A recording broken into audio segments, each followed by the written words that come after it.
in the KOMO News studio. We are bringing you breaking news. We've been covering it throughout the evening. There is a mass shooting that happened at the Seattle Center. Seattle police continuing to respond to it. Broke around 6 o'clock tonight. We are waiting for details about how many people have been shot, but we know multiple people are shot. KOMO's Jeremy Harris is on the scene. He was there shortly after the shots were fired. Jeremy, bring us up to speed. I know you're waiting on a briefing from police. What can you tell us? Yeah, at this point, Seattle police are confirming multiple people were shot here at the Bite of Seattle event. They're not confirming at this point how many, but you can see behind me, we've moved over by the monorail. If you're familiar with this, we're much closer to the base of the Space Needle since we saw you about 15 minutes ago. What you're looking at are some of the booths that were set up here for Bite of Seattle. Anyone familiar with this event knows it draws tens of thousands of people down here. It's a major event for Seattle Center. We know there would have been police already on scene. What we've heard from witnesses that it was right around 6 o'clock when there were just multiple shots that were fired and just total chaos as people were trying to get out of the area. At this point, of course, the scene has calmed down significantly. Seattle police definitely have a handle on this. You can see some Seattle Center security guards who are right here. They've got that crime scene taped off here. I want to speak with one of the witnesses who was here. You were in the area at the time that this happened. Tell me what you saw. So I was around the concert area where they were playing that psychedelic rock stuff. I was a little up north, and it was such a crazy experience. I think in terms of evacuation, everybody did a great job, but there was a lot of chaos. My brother actually got pushed, and he fell. He's pretty bruised up right now, but he's okay. None of my friends got injured, thankfully, and it was such a surreal experience. What did you see or hear at the moment those shots were fired? Just a lot of people running. As soon as we evacuated, we saw a lot of cops come by, and the cops did great in coming as fast as possible.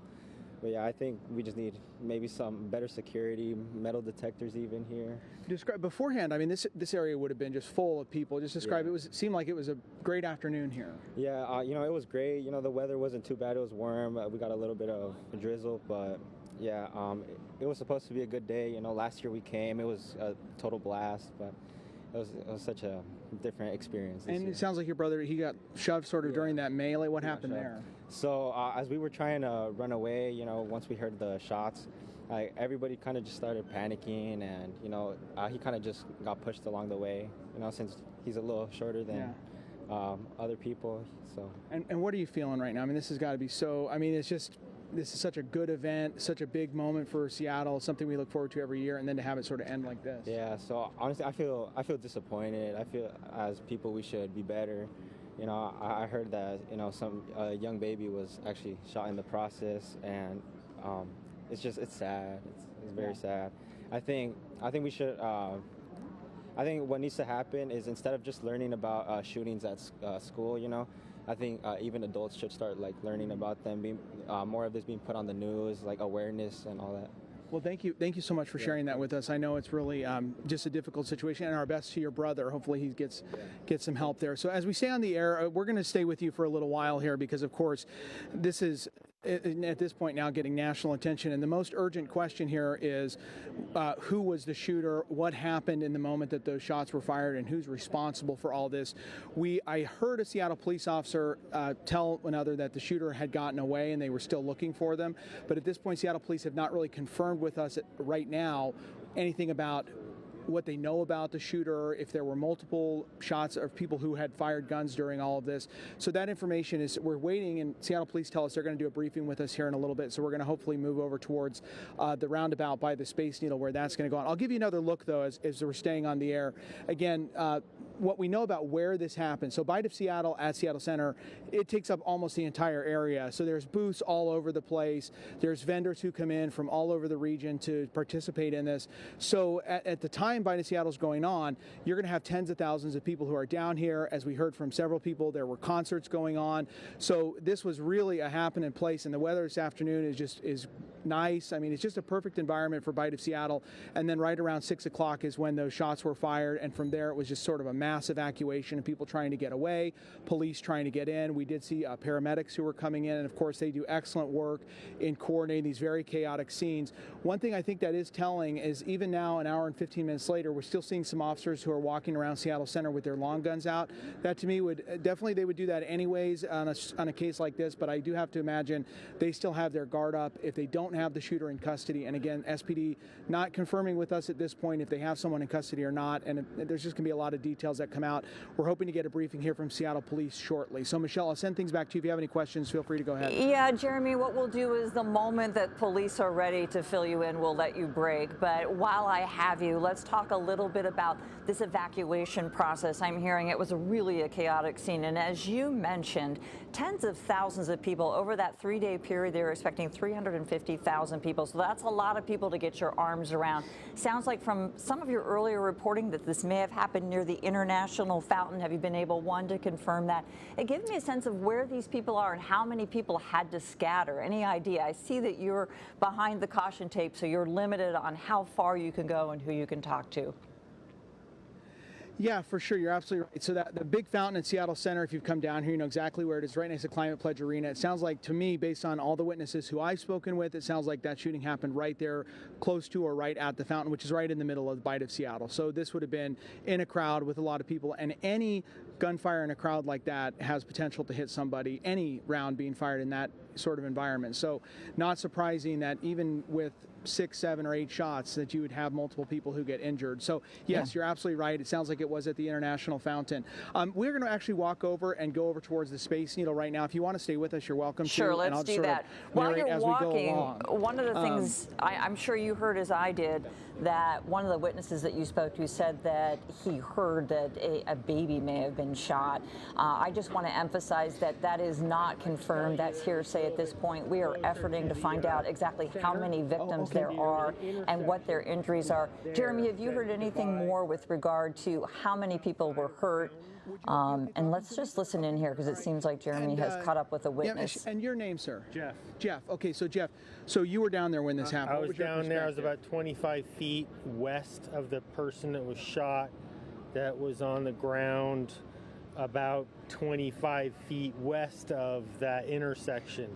And I heard all the shooting happening from the north side of that spot. So I was like right there, and all the people were running away to the west, to the southwest, across that big lawn where the where there was a stage there, Mid Lake or whatever they were called. Band was playing, and I was about 20 feet or less maybe from one of the people who shot, and I couldn't really clearly see what was going on, but I ran toward the gunfire, and there was I would say at least 24 shots. It was multiple. It sounded like an automatic weapon. So then I kind of was right at that intersection. There was somebody laying on the ground with blood, and then there was another person laying closer to the fountain on the other side of the intersection going north. So I was like right there. Cops were right there. Paramedics were there. Somebody was on the person on the ground, and they were shuffling us off to the south. Just describe that moment. I mean, it must have been sort of a race to get away from there. It was, but I've done mountain rescue, so my instinct is to help if I can, and I'm aware of shooters and things that can happen. So I was trying to do what I could, but there was nothing I could do. I didn't see anybody. Cops told me to just leave. Yeah. Jeremy, I have a question for your witness. Oh yeah. Hell yeah. Yeah.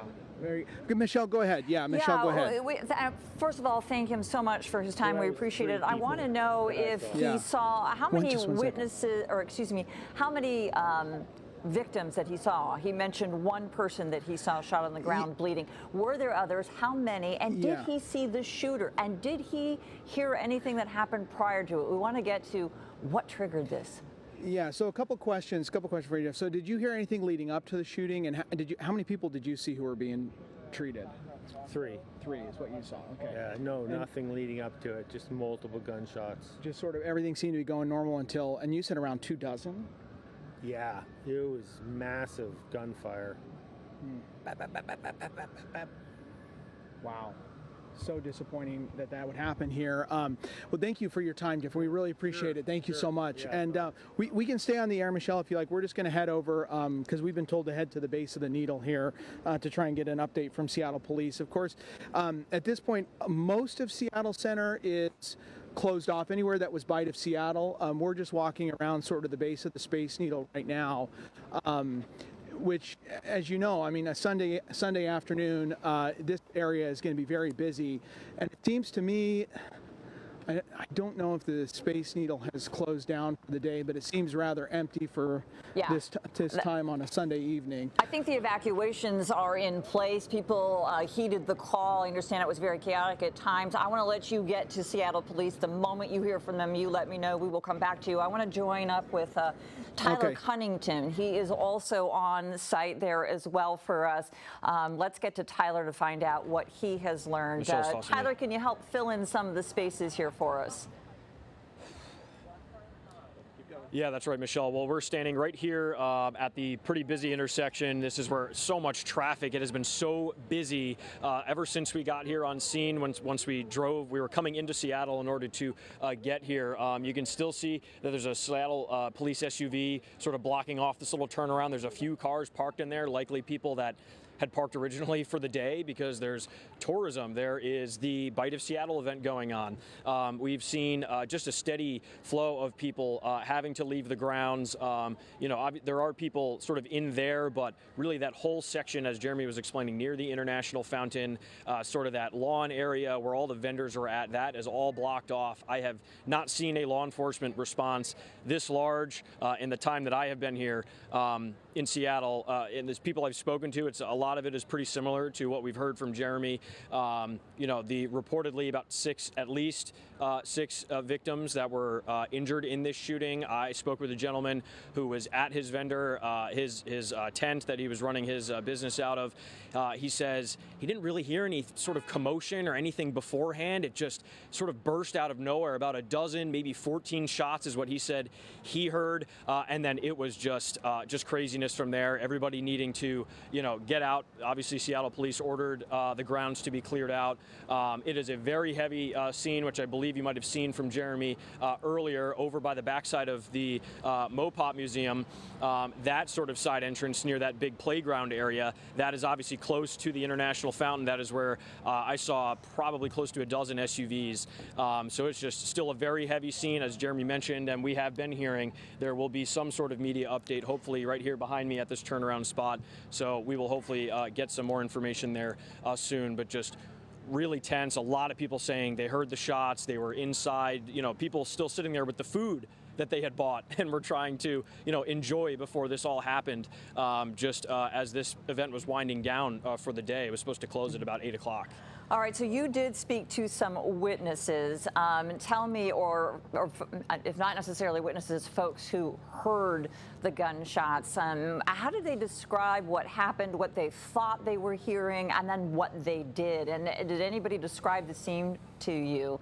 Because it sounds like it would have been extremely chaotic. This is a 74-acre walkable Seattle Center. It covers a lot of ground and a lot of people. So, you know, people hear gunshots, they're not sure what they hear, and sometimes panic sets in. Can you set the scene for us and tell us what some of the witnesses or folks that were there may have shared with you? Yeah, well, the first people I came across was a few women who I could see were clearly standing with like three very young children. And this mother was saying, I was standing right there, I have my kids with me, and all of a sudden I just hear this barrage of gunfire. She said it sounded like 20 to 30 gunshots, but you never know, you know, in the moment. Obviously, just as I said before, we heard from another person, maybe a dozen or 14 or so. So the numbers are all over the place as of right now, but obviously when you're in that sort of situation, it's so, you know, frazzling. They said, you know, she just said it really just kind of came out of nowhere. She was obviously very worried, being that she's with her 3 young children. They were all okay, thankfully. That same vendor, that same business owner that I was talking about just before, he did say he sort of heard it in kind of these quick bursts, like as far as the gunfire goes. And, you know, we hear it all the time from people. They thought it was maybe firecrackers or, fireworks, but in such a busy and crowded event with all these people around, he said that didn't really make a lot of sense, and very quickly it settled in just with how everybody was responding and reacting there around the fountain. I had one gentleman message me on X in response to a post I put up who said he was right there sitting at the fountain when he heard the shots behind him. He just said it was absolutely crazy, just chaotic, and that he had to just get away from there. And so, yeah, that's as far as I've heard from people. Well, that's a lot of information, and it's very helpful. And I'm curious for the witness who was right there at the fountain, any indication as to what led up to this? Oftentimes, and I don't want to guess here what happened, but sometimes there's some sort of altercation that leads up to the shooting. And is there any indication from anybody who was shooting? Did we see the shooter? Did they see them run? Did they see them shoot? Could there be more than one? Any indication from the witnesses you spoke with? The one gentleman who was that vendor, he was saying, when we asked him that, he did say he didn't necessarily make out whether there was one person, multiple people. He wasn't entirely sure. And from everybody else we've spoken to, they said they couldn't really make it out. As you could imagine, in such a big crowd like that, as soon as you hear it, you start moving the other direction. Right. I think for the people who had to have been right on top of it, they would probably be the ones that investigators and detectives would like to talk to, but just with how crowded it was, I think it's pretty tough for people to made out, who this possibly, could have been. But again, as we said, and Jeremy said, we'll hopefully be getting an update from police here soon, Michelle. Yeah, hopefully. All right, Tyler Cunnington reporting for us live at the scene outside the Seattle Center, not far from the Space Needle there. Thanks very much for the update. I want to go back to our colleague, Jeremy Harris, who is awaiting a briefing from Seattle Police. We're hoping to learn much more, but just to remind everybody, if you're just joining us, there is a mass shooting that happened at the Seattle Center tonight around 6 o'clock in the evening, right in the midst of a very crowded time. The Bite of Seattle, an annual tradition, it was happening, so we know likely tens of thousands of people were spread out throughout the park when those shots were fired. But let's get to Jeremy and find out. He was one of the first reporters on the scene. Jeremy, any updates, anything else that you can fill us in on? We appreciate it. We know we're waiting on the police to brief you. Yeah, well, we've still got a lot of information that's coming in right now. We just confirmed with Harborview Medical Center. They tell us they are receiving patients from the shooting here. So we know some of those ambulances are likely headed up to Harborview or have already gotten there. Just to set the scene for you a little bit, this is a row of SPD cruisers. This is one of several around Seattle Center. This is right just off of 5th and Thomas. And then if we come back around here, just so you understand where this is in relation to the base of the Space Needle, we're right here underneath the Space Needle. And this, of course, Bite of Seattle is at Seattle Center. So for those who may be watching from other regions or may not be familiar with this area, there's the Space Needle, then there's Seattle Center, which is a large park sort of campus that has a lot of concert venues, there's shops, there's areas to do public celebrations and all sorts of events. There's a large fountain, the Museum of Pop Culture, Climate Pledge Arena, all of that is at Seattle Center.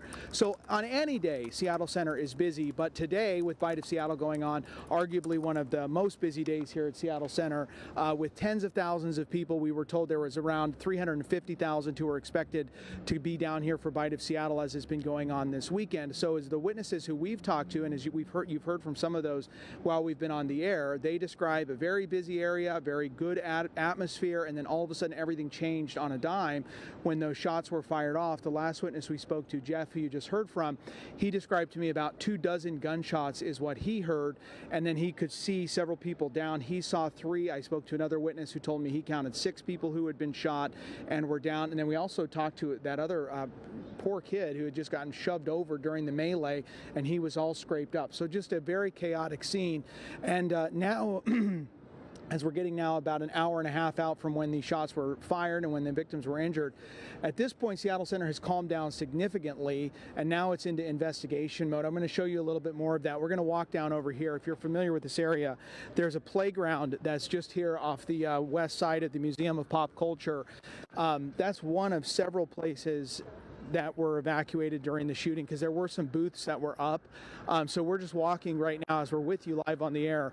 We're just walking between the Museum of Pop Culture and then sort of this playground area that's by where the monorail gets to the Seattle Center and the Space Needle. And there's crime scene tape up on all sides of this scene. So it's a very large scene. And they have officers out with long guns sort of guarding each end of this very expansive scene. Of course, we know the shooting itself happened more towards that International Fountain. That's based on multiple witness reports. What we don't know is what prompted the shooting. Was this a shootout? Were there multiple shooters? Was this one person who came into the crowd and started opening fire? We do not know that at this point. SPD has not given us that information. We don't have an exact count on victims, but we know from Harborview Medical Center, they tell us they are receiving victims right now. We don't know their conditions. Police have not confirmed anything about fatalities. And at this point, Seattle Center is just basically locked down on every side as there's crime scene tape, as you can see right here. And this is just really sort of a disappointing scene, because this area right now should be full of kids and families, and this should be a great environment. Bite of Seattle is one of the highlights for the summer here in Seattle. It's right before we get into Seafair, and we have all of these celebrations, and so this area should have a bunch of kids in it, and there should be families here having a good time. And instead, people were running for their lives to get away from somebody who was firing a gun. And we also have people who are injured. We don't know about fatalities, but it's just tragic that something like this, Bite of Seattle, would turn into a terrible end to it like this. And we do know, as you saw a lot of the Seattle police officers here, we've just heard from witnesses that there was zero response in police getting here. They were already on scene. I know some of the police officers who were actually working overtime. They were down here. So when these shots were fired, SPD was here just like that. They were already on scene, running right for it. So we don't know, don't have confirmed information on if anybody was taken into custody or what the status of the shooter, or if there were multiple shooters. That information has not yet been confirmed. We do know, though, there were police who were already on scene. They were there instantly, went into work, and we know bystanders jumped in to help some of those who were wounded. So very frustrating and disappointing situation down here at Seattle Center, but we are expecting, SPD tells us they're going to give us an update here in hopefully the next little bit. So we will bring that to you as we get it. Michelle? Well, and Jeremy, I'm just noticing the images. They're just so telling. It is so quiet there. SPD has, as you mentioned, locked down the campus, the entire campus. And I was wondering, where are all the evacuees? And I think they have left. They got in their cars and they went home and they got out of there, understandably so. I wonder if you could sort of paint the scene for us. So once you arrived and what you're seeing now, sort of that comparison. I mean, early on, I saw a lot of officers with long guns. It made me think that perhaps they're still looking for the suspect. Now I'm wondering, maybe they have, a person of interest in custody. We don't have anything confirmed there, but can you give us a sense for how things may have changed in this last hour and 40 minutes or so?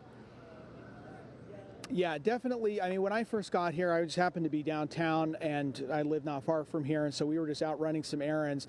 Then I started getting a message about something going on here, so I just raced down here. I would say I was here by about 6:15. This all kicked off at 6 o'clock. So when I got here, it was still sort of people leaving the area, and I was surprised because there were major crowds, even out to Denny, 5th and Denny, which is right outside KOMO Plaza.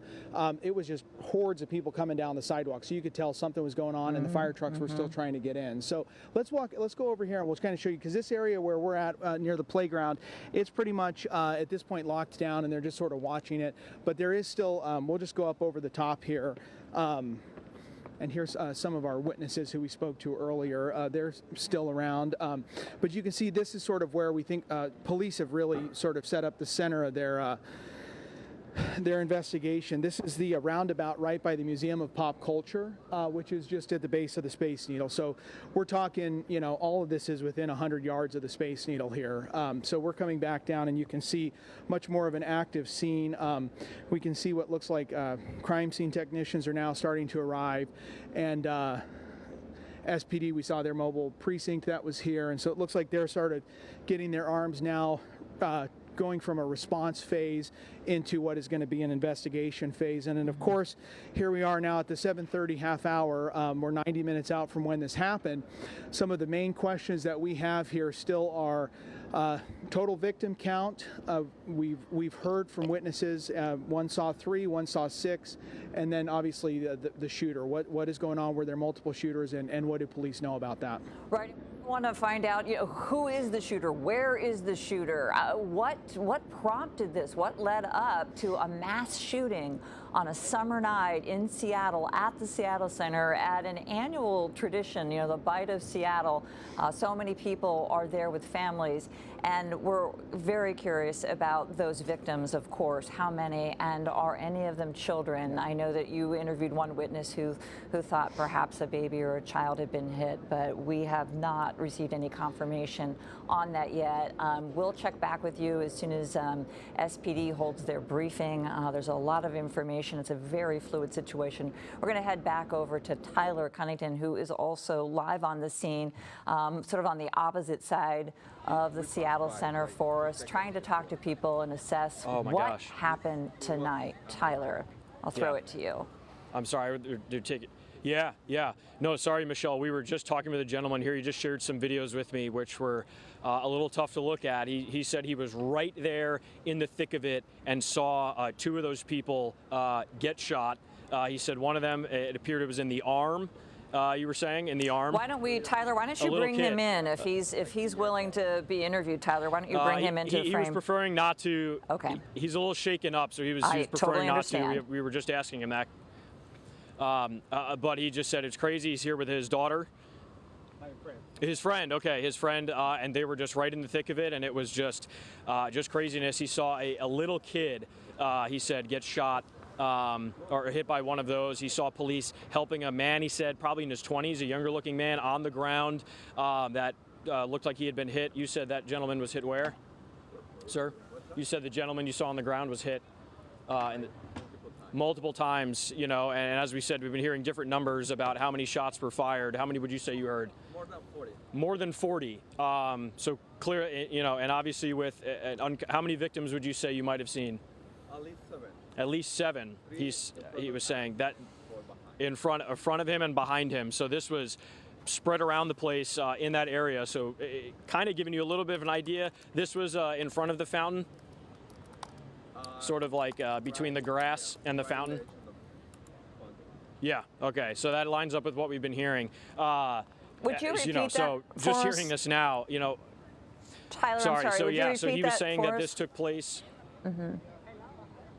Yes. So he was saying this happened right in front of the fountain, kind of right next to where the grassy area then begins, where it kind of opens up, right there on the concrete. And from looking at the video that he just sent me, yeah, it's right there, kind of in front of that construction, where the construction begins for Memorial Stadium. So right in that area, there was a man on the ground, he said, shot multiple times. He also said a small kid he saw was also hit by one of those bullets. He was using his hand to measure it, a small kid. And that he saw at least 7 victims. I think it was 4 in front of him and a few that were behind him. So this was clearly spread out in terms of wherever the shots came from and who they hit. So just giving you a little bit of an idea of what people in that area. How busy would you say it was there, sir? How many people would you say were around? Thousands, he's saying, and again, as we've talked about, this is a very popular event. It's the final day. It was supposed to be wrapping up at 8 o'clock, but clearly plenty of people were still here. And that just gives you kind of an idea of the severity. Hopefully that one gentleman he saw on the ground is okay. I know Jeremy said that Harborview is taking in patients. And again, hopefully here we'll get some official updates on where things stand, who they may be looking for. Did you see anybody running away? Did you see any people that it could have been? 2 ladies behind me, they shot 2 black guys. He's saying that some women that were right near him saw 2 men right in the area that they think may have been responsible. But yeah, so that's fresh off of speaking with this gentleman here who shared us some videos, and we'll see if we can share those with you later on. But still just people streaming out of here. It looks like, I don't think the Space Needle is open. It looks like people have been kind of coming out of the doors constantly, and there's still people kind of roaming around here, people taking pictures. Mm-hmm. Again, this is a tourist spot, and and so on. So that's And some people maybe not even knowing what happened. You know, you're showing up in our city on a summer night, and suddenly the Seattle Center is locked down, and right now for good reason. We know just a mass police presence all around the facility there. I'm curious, that gentleman that you just spoke with, what happened in terms of, was he able to share with you in terms of people evacuating and scattering quickly, and maybe what he and his friend did? You know, once you start hearing those shots, sounds like he had time to sort of assess a lot of that. What would you say, right in the aftermath, was everybody just kind of trying to head to an exit? Where did you guys go? Yes, because it's like 2 police in there. Yeah. The tattoo business. Okay. And he starts screaming. Yeah. So he said there were officers inside, because obviously this is a big event, and he said right after that happened, they were going over to, it looked like in the video they were going to help those people, but also just yelling, get out, clear out, you know, essentially just telling everybody to move. Obviously they know in advance this is something very serious, and they need to get space. So it just seemed like everybody just sort of heard the cops yelling, and you know, I think most people are going to listen when that's the case. Did you hear anything beforehand? Was there an argument? Was there shouting? It was just chilling, hanging out, trying to eat food. Yeah, I mean, we've seen people walking around with the food that they had, that then had to leave with. Yeah, we saw the little kid like seconds before that happened. Oh my gosh. Yeah, he said, yeah. Oh my goodness. Yeah, he's just saying that he saw a little kid, you know, somebody holding their kid, and all of a sudden when this happens, you know, they're turning away, just that natural reaction. But he said it was pretty calm, nothing really happening beforehand, before this all rang out. And again, like we said, so crowded, I think it's hard to spot or identify, you know, what you may have seen, if that. Just with all this going on. Just for our viewers who might be joining, we just want to explain what's happening here. Tyler has been interviewing a witness for us who has been gracious enough to share what his experience was, not comfortable being seen on TV. So we appreciate both Tyler and that gentleman and his friend sticking around to help fill in the blanks and sort of be our eyes and ears. It is helpful.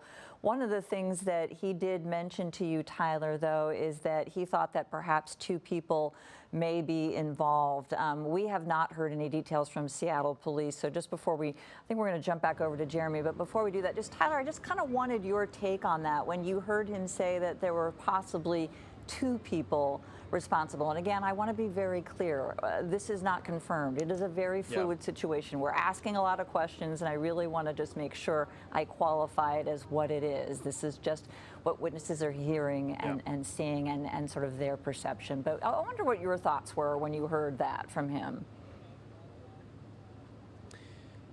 Well, you know, so again, and as we're trying to clarify, he said this was, you know, because in that moment, you know, people around that or around you kind of become your friends. You're, hey, did you hear that? My God, did you see that? And it sounds like there were 2 women that he was right near when this happened, who said they saw, or they believe they saw, 2 people that may have been connected to this. But I mean, hearing that, again, with that many bullets being fired, it's hard to imagine, at least again, according to what he said he heard, it'd be hard to imagine that would be one person, unless they had some very, very complicated or sophisticated firearm. And so it would make sense that this could have been more than one person, at least to me, with hearing the different kinds of numbers that have been thrown around by people for the shots that they heard. Yeah, really varies. And so in that case, it would make sense. Yeah. Okay, well, and that's why I asked you. I appreciate your insight on that. Thank you for that. We will check back with you shortly. If you get anything new that warrants breaking in, let me know. I want to get back to KOMO's Jeremy Harris. I believe he was the first reporter, if not one of the first reporters on the scene. He is awaiting a briefing from Seattle police where we have so many questions that we want answered. I also know, I want to remind you that Harborview Medical Center has told us that they are ready and waiting to receive patients. We don't know if they have. We do have a crew in place there, and I want to get there in just a minute. But let's check in with Jeremy Harris first for an update. Jeremy, you with me? Yeah, Michelle, I am with you this afternoon. I'm gonna walk you through here. We're dealing with some logistics down here, but we have confirmed that out here outside the Museum of Pop Culture, that's where Seattle Police are going to do a briefing here. We don't have an exact timeline on that. I'm just going to show you as we go around the scene here. This is the Space Needle, and then we're just right here at the base of the Space Needle. You can see there is quite a crowd that has now formed here. This is one of the many entrances to the area where the shooting happened on Seattle Center. This is where the media have now gathered. We have been told to wait here for media representatives from Seattle Police who are going to come down here, and they're going to give us an update and a lot of unanswered questions at this point about what happened here tonight. So I'll give you just a look down here. This is right at the intersection of 5th and Harrison here at Seattle Center. This was one of the main response zones for Seattle Police. You can see these officers came here, ditched their cruisers, and ran into the scene. And then as we come back around here, you'll just be able to see with me as I'm walking you back through here. This is where Seattle Police have things blocked off. And then, of course, these are some of the booths that are, these were all food vendors. So think about this 90 minutes ago. Oh, and here we have, these are federal agents, by the way. This is ATF. Looks like you might be getting close. Seattle Police, so you might be getting close to that briefing. I'm going to let you check in with them and see what's happening. In the meantime, let's go over to Harborview Medical Center. That's where we find KOMO's Lynn Ann Wynn. She has some new information. One of the big questions that we've been asking throughout this mass shooting incident is how many people are actually shot. We've been hearing varying numbers. Lynn Ann Wynn, I want to go to you and find out what you're hearing from Harborview Medical Center, if I can. Lynn Ann? Yeah, Michelle, we know during these types of incidents, the information is very fluid and constantly changing, but we did get some new information just from Seattle Fire just now. We know that first responders tried life-saving efforts, and despite that, 2 people were declared dead at the scene. We know that a 40-year-old female has minor injuries. She declined transport to the hospital. A 39-year-old woman is in stable condition, and she was taken here to Harborview. A 2-year-old boy also in stable condition. Paramedics also took him to Harborview Medical Center. A 23-year-old man is also in stable condition. Paramedics transported him here to Harborview, and a 56-year-old female in serious condition also here at Harborview. So it looks like 4 adults here at the hospital and 1 child with injuries, and then 2 dead at this point. I did talk to an employee out here. They showed me an email that said that the hospital is on lockdown as of 7 p.m. You can see the police presence, increased police presence, as well as security presence out here. No one is allowed into the hospital right now as they receive patients. Of course, people can leave, but again, no one allowed in here right now. I do want to reiterate the latest information we have from Seattle Fire is that 2 people were declared dead on scene. A 40-year-old female with minor injuries declined transport to the hospital. 39-year-old woman taken to the hospital in stable condition. 23-year-old man in stable condition, also at the hospital. A 56-year-old woman in serious condition here at the hospital, and then also a 2-year-old boy in stable condition here at Harborview. But for now, we'll send it back to you. All right, and Lynn Ann, before you go, so that brings the total victims to 7. Absolutely heartbreaking to hear this and to learn that families tonight are learning that their loved ones, 2 of them are not coming home. 5 others are in the hospital tonight, ranging in age from 2 years old. All of this really rings true to what we heard from the witnesses, where we were hearing early on 6 or 7 victims. Do we know if Harborview is anticipating receiving any more victims from this incident? Were all the victims shot? Are those the injuries that they're dealing with and responding to, if you know? And then lastly, any sense for how Harborview sort of manned up for this event? In other words, being able to handle mass casualty shooting incident takes a lot of effort and preparation, and we know they are a level 1 trauma center, the only one in the region, so they prepare and train for things like this. But any sense for just sort of getting their arms around this and how they're doing? I mean, we know Harborview is well versed in receiving trauma patients. They receive many gunshot victims. Typically, when we report on these types of incidents, they are well versed in handling these types of emergency situations. As far as the types of injuries that the victims have, they haven't detailed that yet. We are awaiting more details from the Harborview representatives, and hopefully we'll get a media briefing out here just to get some more details on how those patients are doing. So we'll of course stay out here and continue continue to bring you updates. Okay, and I'm curious. I suspect that we may not know because, as you mentioned so appropriately, it is such a fluid situation. Any indication that these 7 victims are the only victims linked to the Seattle Center shooting that happened around 6 o'clock tonight during the Bite of Seattle here? It's still a very fluid situation. It happened, about 2 hours now at this point. Right. So you would have to assume that most of the patients are here at this point. But, there could also be people who decide to self-transport, or maybe later people who have, less serious injuries that show up at other hospitals. So we're just not sure at this point. The confirmed information we have, again, is from Seattle Fire, 2 dead, 5, I believe, injured, including 1 child. Many of those patients here at Harborview Medical Center for now. We haven't seen anybody new come through here. We're standing right outside the trauma center. Haven't seen anybody arrive since then, but we'll, of course, continue to monitor, continue to share updates that we get from the spokespeople here at Harborview. All right, Lynn and Wen, thank you for the information. We appreciate it. We'll ask you to stay there and sit tight. If you get anything more, let us know, and we will come back and talk to you. Appreciate the update. A sad one indeed. All right, let's go back out to KOMO's Tyler Cunnington, who is live in front of the Space Needle. Tyler, kind of give us a sense for how things have evolved, what your sense is, what you're feeling, what you're seeing there now.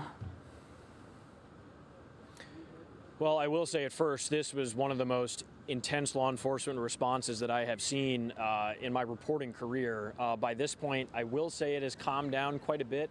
Like I was saying before, I'm not sure if the Needle is open. It looks like the elevators are still going.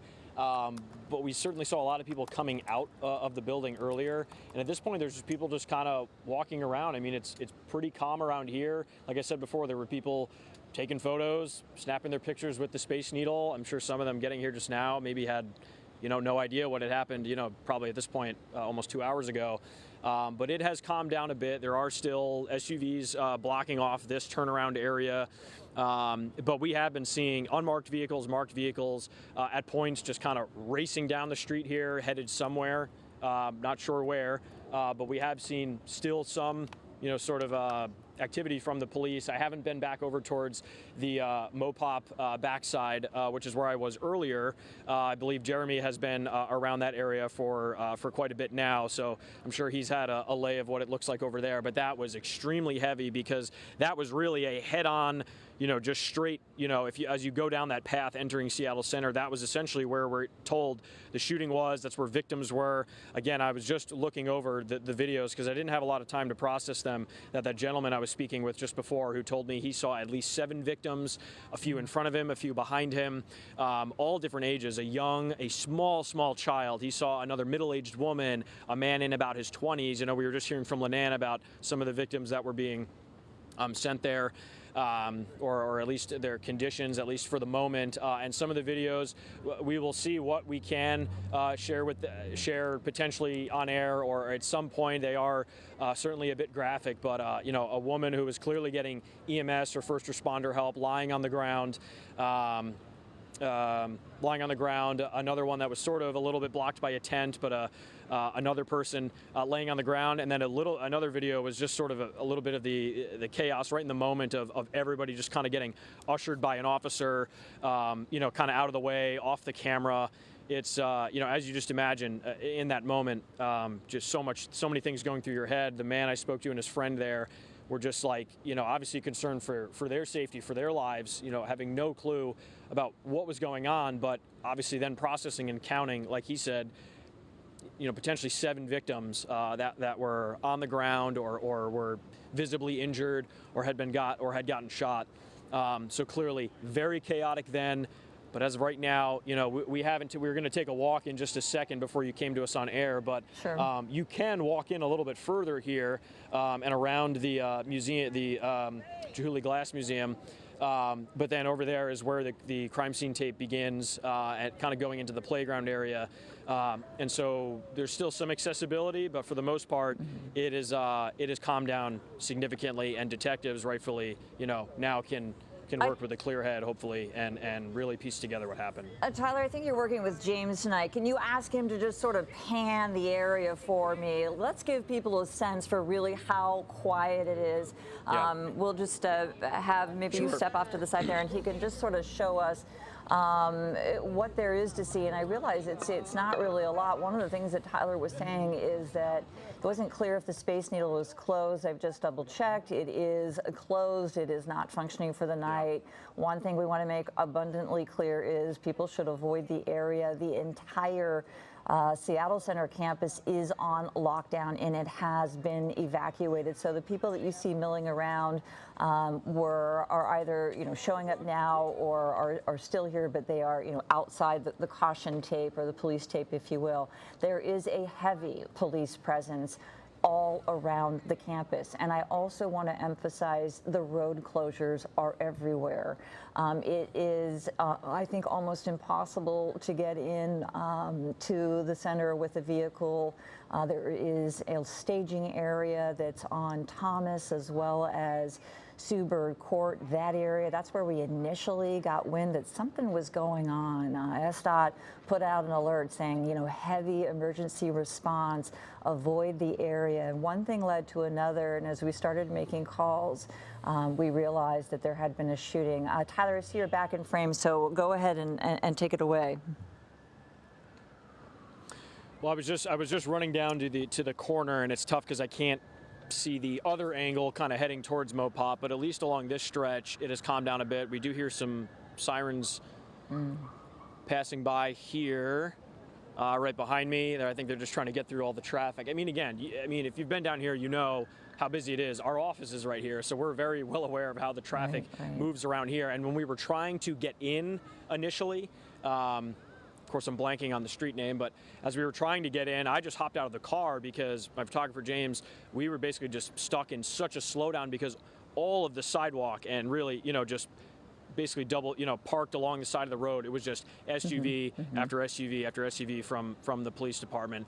And it looks like there's still flashing lights there.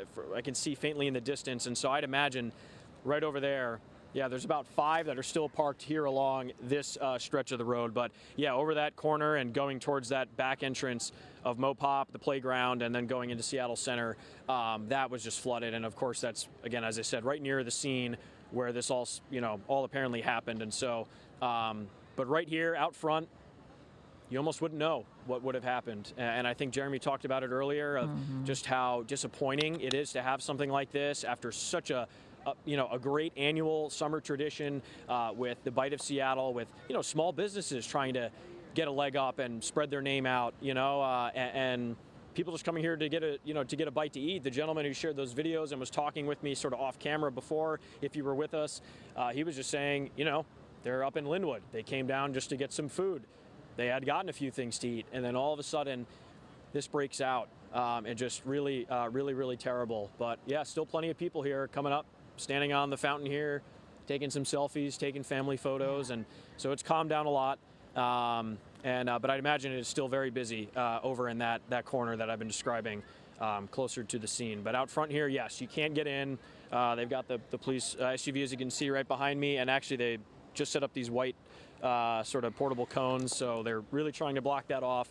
And all those sort of different entrances around the grounds, you'll not be able to get to. But traffic-wise, it has thinned out quite a bit from the craziness earlier. Well, people are heeding the call and staying away, and we're glad to hear that. And Tyler, you just brought up a good point.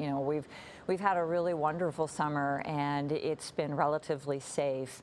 And particularly with the World Cup in the rearview mirror, and something like this, these types of things can happen anywhere, and it's just sad to see that it's happened in our city on this summer night. We'll come back to you shortly. Thank you for the updates, and I want to head over to KOMO's Jeremy Harris again. He is awaiting a police briefing.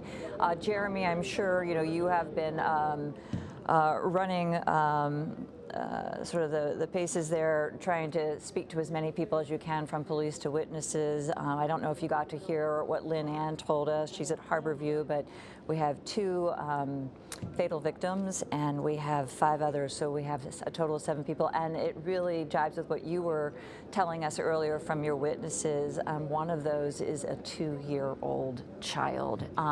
I'm happy to report that child is in stable condition, but just a really tragic night in Seattle. Absolutely. This was the news that everybody here was fearing, that some people weren't going to make it out of this. We've now confirmed, as you just mentioned, we have 2 fatalities from this, 5 other injuries. So those 5 injured are now at Harborview Medical Center. Among those injured, that 2-year-old child, which is just heartbreaking news for everybody who was here. Just now, we're about 2 hours from when the shooting happened. What you can see is we're right here at the base of the Space Needle near the Museum of Pop Culture, just on Harrison, right east of 5th Avenue. SPD has this area locked down. This seems to be where they are sort of setting their staging area. We just saw about 2 minutes ago a large CSI van that responds to major crimes. They have now come in here, and definitely the scene is transitioning from that very active response to now an investigative phase. And boy, do they have a lot of evidence that they're going to need to go through here. They're obviously going to be looking for any shell casings right there where that shooting happened, any other evidence. And Seattle Center does have a lot of cameras. There's also Climate Pledge Arena that's nearby. There's the fountain. There's all of those buildings that are near the Armory as well. And so they're going to be going over some of that video evidence. But really the crucial thing is there were a lot of witnesses, and we know that there were likely a lot of cameras, if not streaming cameras, people who were filming at any given moment. Cameras are going to be rolling at an event like Bite of Seattle. So there were just a lot of witnesses and video and a lot to go through here for Seattle Police. But unfortunately, again, that news that we were all dreading to hear tonight is that there were 2 people, unfortunately, who did not make it out of this scene alive. Those 5 have now been taken to Harborview Medical Center. That 2-year-old child, that is consistent with what one witness told us just a little bit ago, that he said he saw what looked like a child who had been shot. And that is now confirmed from Seattle Fire. They say they did transport a 2-year-old, which is just heartbreaking to think about when you think that that child came with their family here to this event and is now ending the night at Harborview being treated. It's just horrible. I mean, just such a tragedy for everybody involved here. So we are told this is going to be the spot where Seattle Police are going to give their update. We're now 2 hours into this. I would expect Seattle Police to be able to figure out some preliminary details and put somebody in front of a TV camera here shortly. If that doesn't happen, it will be disappointing, but we have been told to be here, and we will have an update for you as that happens live. Michelle? Yeah, Jeremy, I'm curious, when we did all the preps, right, leading up to the World Cup, there were so many agencies coming together, Seattle Police, the FBI, the Sheriff's Office. Can you give me a sense for who may be on the property working the scene on the other side of the police tape in addition to SPD? Yeah, so we did see just a little bit ago, there were some ATF agents that came out of here. They're valuable because they're alcohol, tobacco, firearms, and explosives. Those are federal agents. They are the experts in firearms. In fact, one agent is just coming through. He's going to come through the crime scene tape here in a second, so you might be able to see him. But anyways, ATF's on scene. We know that. They're experts in firearms, so they can quickly help local police in identifying what firearms may have been used. They have a wealth of resources that they have. So we know the federal agencies are going to be on scene here helping as well. And just not even after the fact, before the fact, I actually know a couple police officers who were here working extra duty. That's all in place because Bite of Seattle draws so many people. When you have a crowd of tens of thousands of people who are going to be down here, there's already going to be police on scene. So witnesses told us it was just instant. There were already officers who were on scene, likely within earshot of the shooting. And to keep in mind, unfortunately, this has been a rather violent weekend, and this is the second time, in fact, Seattle police officers have been on scene when a shooting happened. There were a couple people shot on Capitol Hill just the other night. There were SPD officers who were right there, and we saw video of them running up the street to go assist at that shooting. So an unfortunately violent weekend here in Seattle, and we're hoping to get some more answers very shortly from Seattle police about really the big question at this point, now that we know that there are confirmed fatalities and there are 5 who are injured who survived. We are hoping the major information we need to know now from police is, do they have somebody in custody? Jeremy, thank you. I don't mean to cut you off. I want to get over to Harborview Medical Center where a press briefing is happening at this moment. Let's listen in. If something like this happens, an unfortunate shooting, then we deliver, and that's what we did this evening. Can you speak to the nature of the injuries at all? The injuries range from arm, leg, abdomen, so all different parts of the body, depending on where the gunshot wound entered. And any more updates or details that you can share about the 2-year-old who was reported? The pediatric patient is satisfactory. Nothing more this time. We want to let the families, have time and come to grips with what they're dealing with. So I want to honor their privacy and just give out some basic information. With the family, with the hospital being in lockdown, how is family getting access? How are you working with that? They're working with the families to bring them up to the rooms that are here as a result of the gunshot wound incident. So they are getting to see their loved ones. So if family shows up, they should just talk to security? They're going to, security's out here. We're working in collaboration with the Seattle Fire Department. To just, it was an incident that we didn't have a lot of information on, so we work hand in hand with Seattle Police Department to assess what the situation is, and we're just, it's a preventative measure, but we want to be safe for the people inside as well as the people outside. So the hospital is officially on lockdown? It's on a partial lockdown, but yes, the family members that are here for the incident are being let in to go see their loved ones.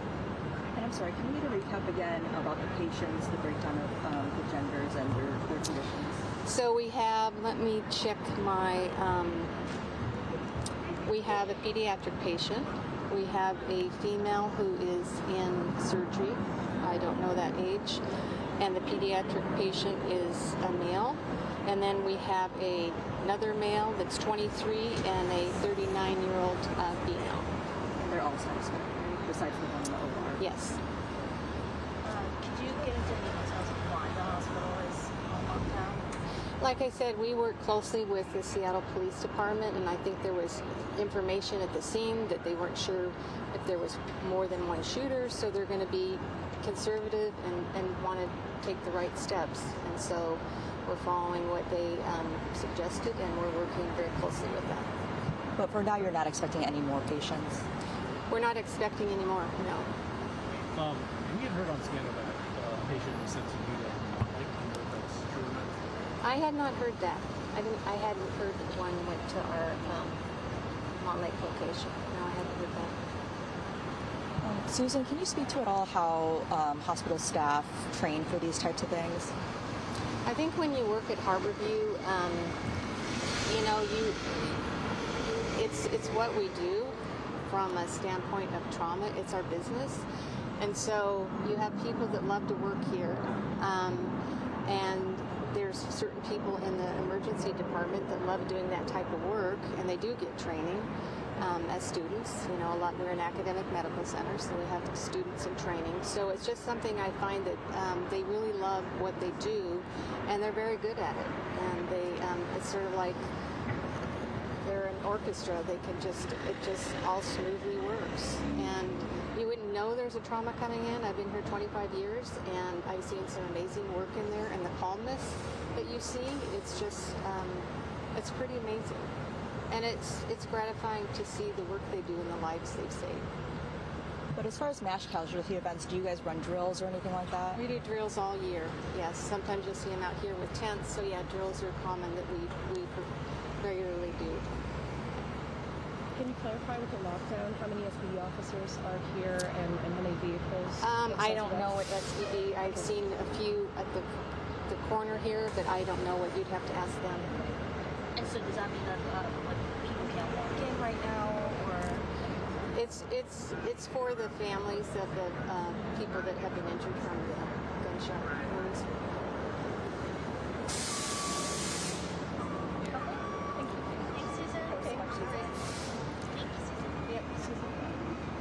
We were listening in live. That is Susan Gregg.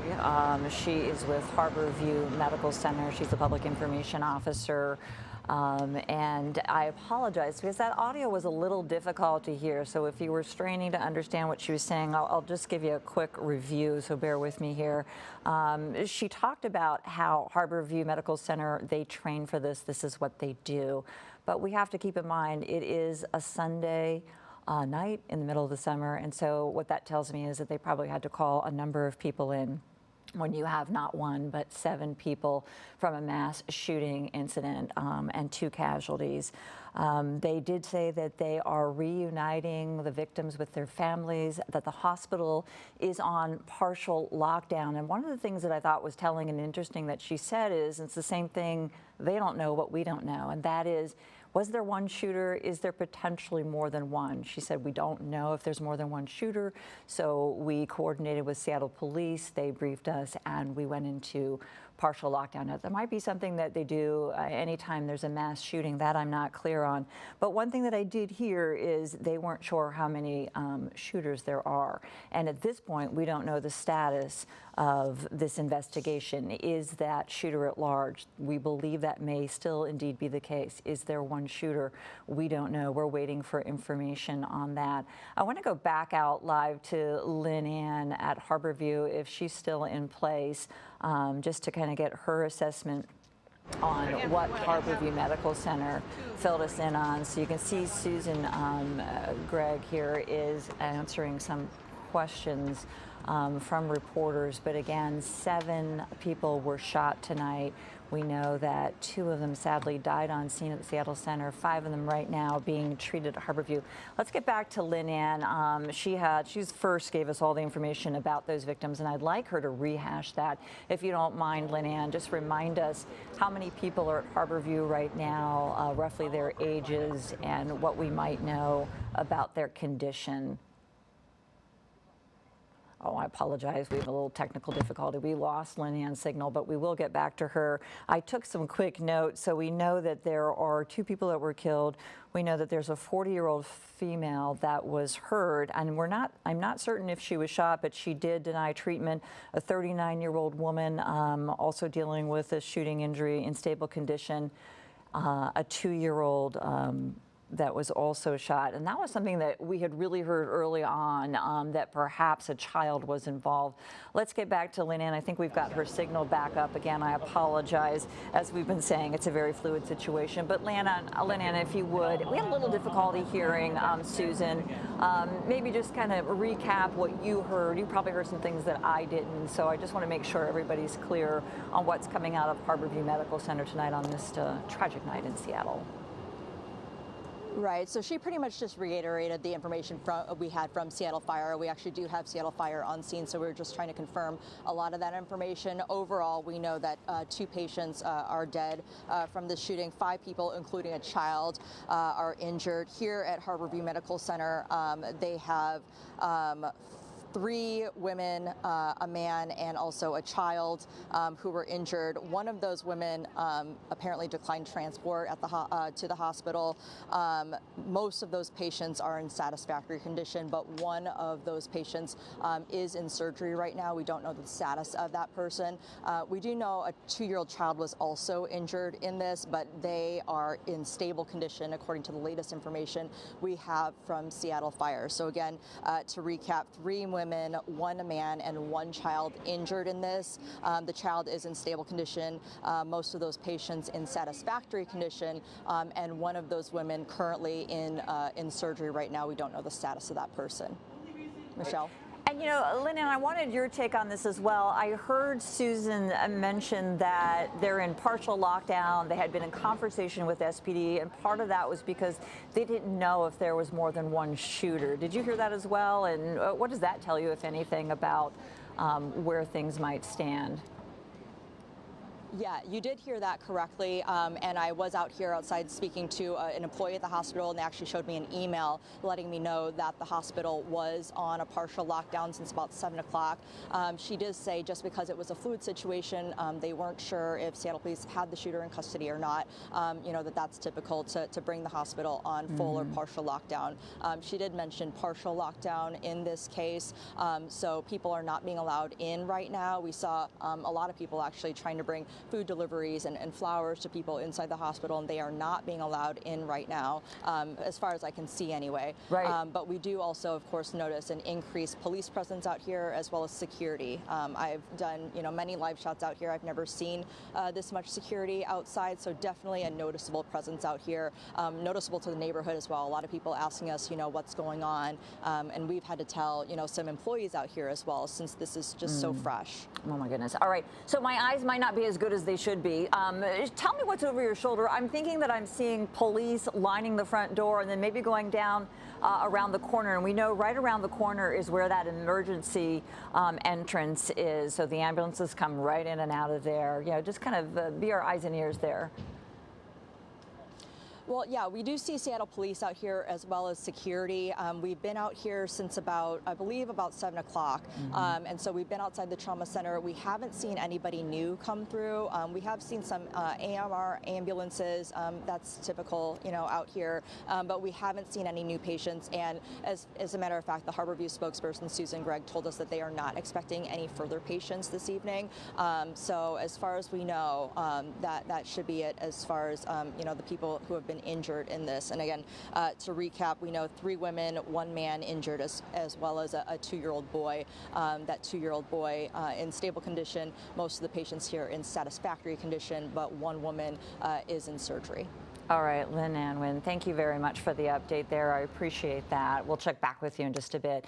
Also new into the KOMO newsroom, we know that multiple agents from the ATF, the Seattle field office, also responded to the incident. That's according to an agency spokesperson, and that's no surprise to Jeremy Harris. He actually cited some ATF agents there on scene, working the scene.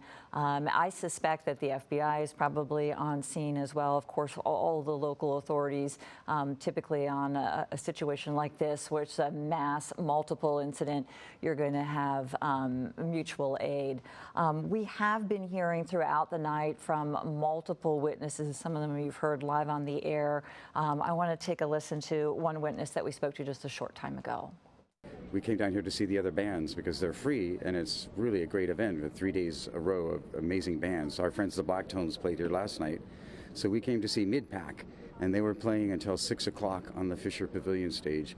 And just after 6 o'clock, all of a sudden we heard these sounds coming from it. Sounded like over towards the fountain somewhere so that would have been to the north of us, to the right, because we were facing the stage, which is facing west. Yeah. And there was one volley which we heard, and I don't know, multiple shots, but I can't say how many. And then a lot of people didn't react at first because we thought, oh, it must be firecrackers or something. I mean, nobody thought that it was dangerous. But then there was a second volley, and that's when we saw people storming through the area across the Fisher Pavilion lawn, trying to get south and get out of the area. And so at that point, all my friends and I, we grabbed whatever equipment we had, our music equipment, and just started running because we felt like our lives could be in danger at that point. And the crowd obviously knew something we didn't. So we reacted to the crowd around us and then ran out. And what surprised me is how many people were able to evacuate that area in such a short period of time. And the fact, I realized, I guess there were some injuries as people were leaving, and we did talk to a man out here whose friend was injured during the people stampeding out. But I was just amazed that so many people were able to get out of the area so quickly without people being injured. If you're just joining us, I want to bring you up to speed. Just a tragic night in Seattle. Seattle police right now still responding to a mass shooting that happened at the Seattle Center. We've learned that 7 people were shot, and we know that 2 of them died on the scene. KOMO's Jeremy Harris has been working the scene awaiting a police briefing. I'm curious, speaking of police, Jeremy, if we've heard from Chief Barnes, if he's been on scene, and any indication when we're going to hear from Seattle police. Yeah, well, Michelle, as you point out here, we have not seen Chief Barnes here at the scene. I don't know if he is in town right now or what, but we are 2.5 hours out from this mass shooting at Seattle Center, and it is frustrating that Seattle police have not put somebody in front of TV cameras to start answering some basic questions about what happened, but we are hoping that happens soon. I will tell you, this area is locked down. This is one of the closest access points to where the actual shooting scene was, but I want to give you, and as you're just joining us, I want to sort of reset the scene here. We're right underneath the Space Needle, and you can see there is the iconic Seattle Space Needle, and then here at the base of that is what's called Seattle Center, which is a large campus. There's the Museum of Pop Culture, the Armory, the monorail. There's a lot of stuff here at Seattle Center. And then as we come back around, our photographer Steve will sort of show you down the street here. We're right just off of 5th and Harrison. This is on the east side of Seattle Center, and what you're looking at is a line of some of the first Seattle police officers who responded here. You can note they've parked their cruisers in such a way they wanted to to make sure that they left a line open for ambulances to get in and out. And so that's some of the leftover from the initial response to this. And of course, this whole area, I mean, there have got to be hundreds of Seattle police officers here right now, or over 100 as they've got this area locked down. We know they're also getting assistance from federal agents. We have seen the ATF that is on scene. We believe the FBI is also here. And I did see what looked to me like a state patrol car that was also here assisting. So of course, in these sort of mass shooting scenarios, it is all hands on deck. Anybody who can get down here, it comes down.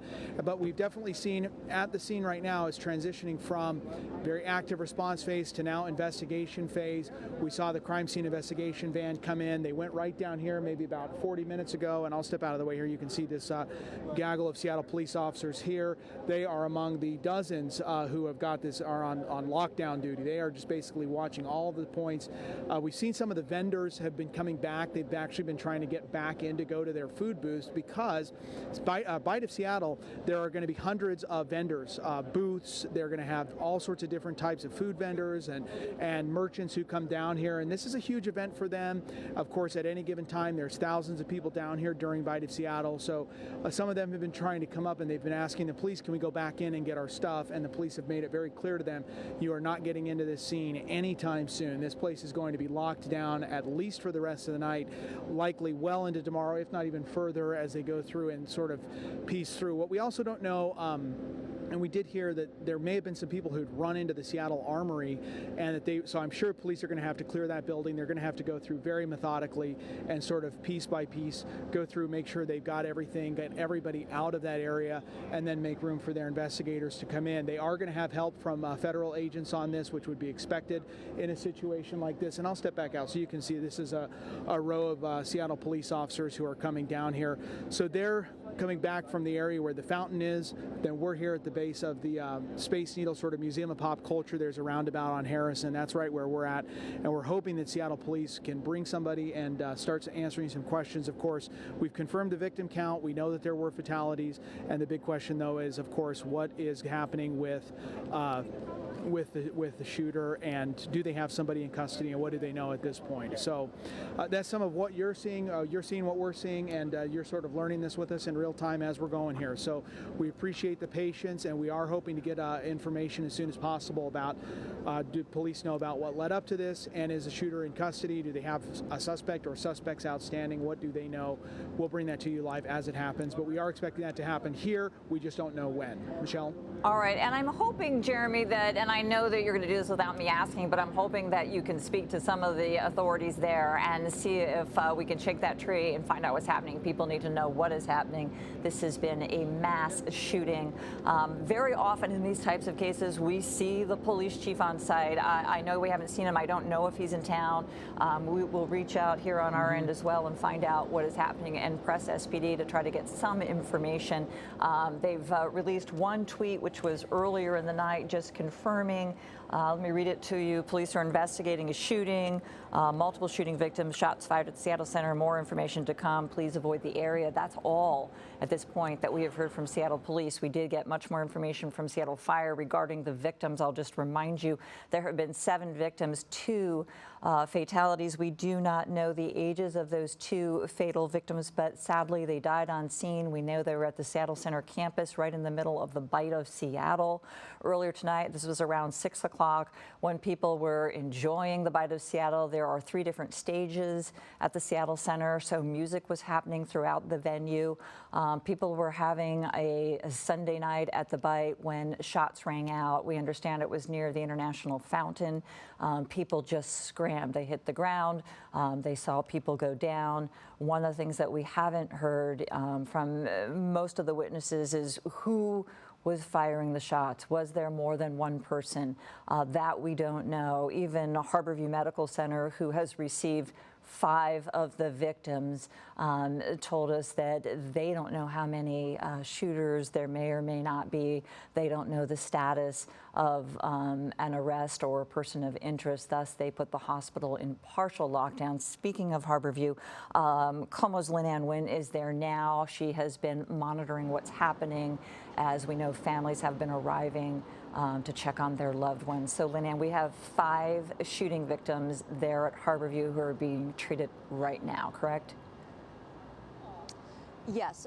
Well, we have 5 patients injured, but one apparently denied transport to the hospital. So according to Seattle Fire anyways, 4 of those patients are here at Harborview, including a 2-year-old child. I want to step out of the way so you can see the security presence outside here. Definitely noticing an increased security presence as well as SPD presence. The hospital, of course, is on a partial lockdown right now, not allowing anybody inside. Of course, people can leave if they want to. A small crowd is gathering outside here. Not quite sure if they are here to visit any of the shooting victims or if they are just here to visit hospital patients that are already here. But we have seen people, food deliveries, people with flowers trying to get inside. Again, hospital has been on partial lockdown since about 7 o'clock. And we did speak with Harborview spokesperson a few minutes ago. She confirmed, again, 2 dead from this shooting, 5 people, including a child, injured. Among the injured are 3 women, 1 man, and a 2-year-old child. Most of those patients are in satisfactory condition here at Harborview. 1 woman is currently in surgery, and we don't know the status of that person. I also asked what the nature of their injuries are, and she, the spokesperson here at Harborview, said, as far as their injuries, things like arm, leg, abdomen, but didn't really have the breakdown on which patients and what types of injuries each patient had. But again, we know that a number of patients are here. In total, the injured, 3 women, 1 man, and 1 2-year-old child. Most of those patients, including the child, are in satisfactory condition. 1 woman we know is currently in surgery, and we don't know the status of that person. Michelle. All right, and Lynn Ann, I'm curious if you've had a chance to speak to any families coming and going. Of course, we as the media, we're not going to be their priority. They want to get in and talk to loved ones, so I know that's a big ask, but I'm curious what you've seen in terms of families coming to reunite with their loved ones and just the activity there outside the hospital. I'm not quite sure if we've seen any families come here, arrive quite yet. We have seen a lot of people outside the hospital again, trying to get in. We've tried to speak to some people. They were not connected with the shooting at Seattle Center. So far, we haven't been able to make contact with any people connected with any of the people injured in that shooting. But we'll, of course, continue to be outside the hospital trying to get updates on the status of the people injured here. And you said that there were people in the neighborhood there who lived by Harborview who were very curious about what was happening. I think that word is probably slowly spreading about this mass shooting at the Seattle Center. People are still very much still learning about this. It did happen about 2.5 hours ago, but they've definitely noticed an increase, of course, media presence, increased security presence, and of course the SPD units that are outside here. This is, as we've mentioned multiple times, a level 1 trauma center, so it's not unusual to see some media out here as well as SPD officers, but this, of course, is an increased presence of Seattle police, and of course people are noticing the cameras, a lot of media presence out here, just kind of asking, hey, what's going on? So we've actually had to tell a couple people out here what is happening. Yeah, sometimes it happens that way. All right, Lynn Ann, thank you for all the information and your help. We're going to keep you right there. We'll come back to you if there's anything that develops or happens throughout the evening. We have been, as you know, throughout the evening talking to different witnesses and hearing from them. I want to listen in on a witness that we just heard from a short time ago who was there at the Seattle Center earlier tonight around 6 o'clock when a mass shooting happened. 7 people shot at the Seattle Center. Let's take a listen. Like, I was in the process of getting food, right? We were all talking, having a good time, and next thing you know, you just hear a couple shots go off. And, like, in my head, I'm not thinking nothing of it because, like, at first I thought it was like some fireworks. Then I had to really sit and think. Boom, they're shooting.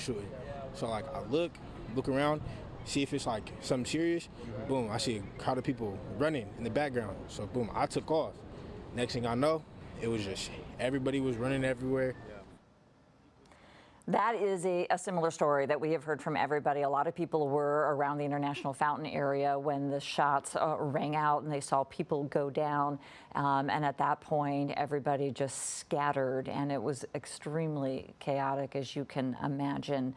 We have been working this for the last 2.5 hours, waiting on Seattle police for some information. Up until this point, all we have is confirmation that there was a mass shooting and an investigation is underway, and they have asked people to avoid the Seattle Center area. That area is in complete lockdown. The Space Needle shut down early. The Bite of Seattle wrapped up early shortly after this shooting happened at 6 o'clock. You cannot get on the campus, the Seattle Center campus, about 74 acres, very walkable, a lot of people there at the time, shut down. We are waiting again on Seattle police, and I want to get to KOMO's Tyler Cunnington. He has moved his location and has some newer information for us, awaiting SPD response. Tyler. Well, Michelle, we just got reports, so we came over to this spot. We're standing right here, just in front of the IMAX theater. I'm going to have my photographer zoom in here. You can make out between those two sort of SUV vehicles. What we can see is an armored vehicle that we were told pulled up here. We're not sure what units it may be comprised of, what they may be looking for, what building they might be trying to access. Still a couple questions. We're trying to clarify what it is, but we did just see that this came over here very recently because we've been in this area for quite a while, and we had seen this sort of stretch of this pathway pretty clear, and now we can see some kind of armored vehicle or plated vehicle up there, kind of up this hill. You just heard from Talijah, the young gentleman that we were just interviewing before, talking about his experience there near the fountain. We just spoke with another pair of people, a boy and a girl, who were just let out of the Space Needle. This was probably just 10 minutes ago at this point. They say that they were right there in the thick of it when the shots happened. They were near the fountain, or they say they were about a football field away, so they heard it. And then just had all that craziness.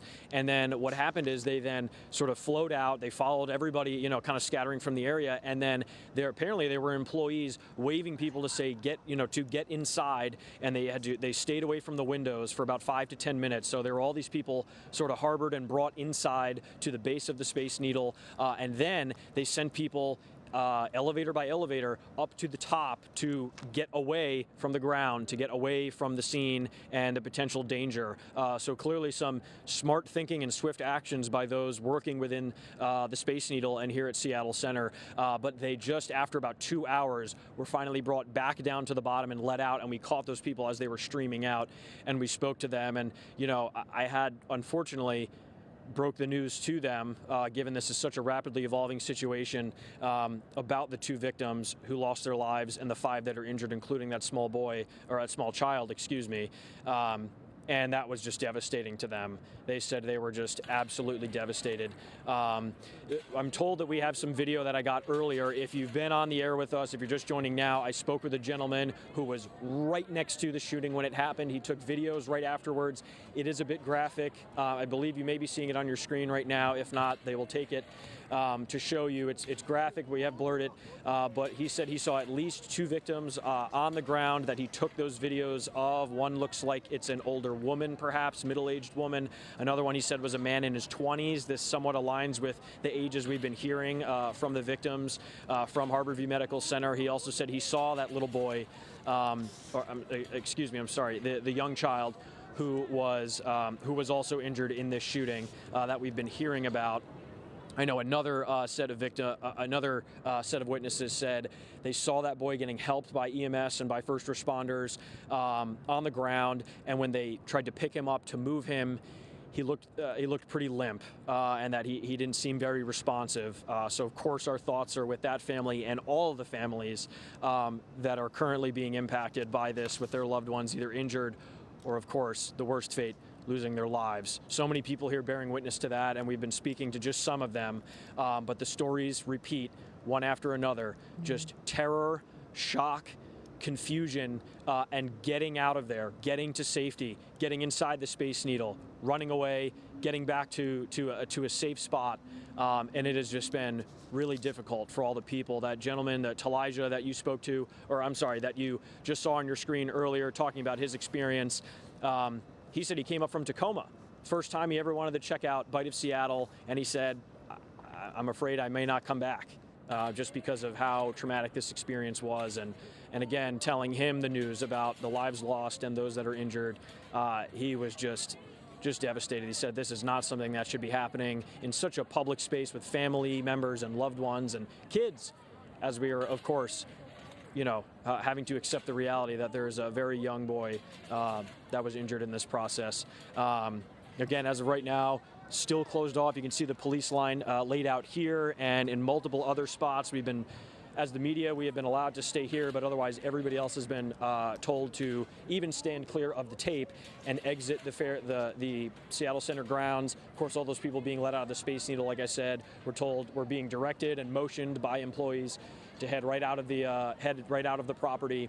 But as of right now, we've seen that armored vehicle move in up there, just up the hill there within the property, to assist in this investigation in some kind of manner. But it was not here earlier, and we're unsure what it may be for. But just a lot, Michelle. Yeah, and this is what we've been hearing from people. Yeah, it's a lot. It is a lot to to digest here, and it's not the thing that anybody expected on a Sunday night in Seattle, at the Bite of Seattle, of course, and that is why it is paramount that we hear from Seattle Police. We need to know what happened and what they know and what they can tell us with regard to.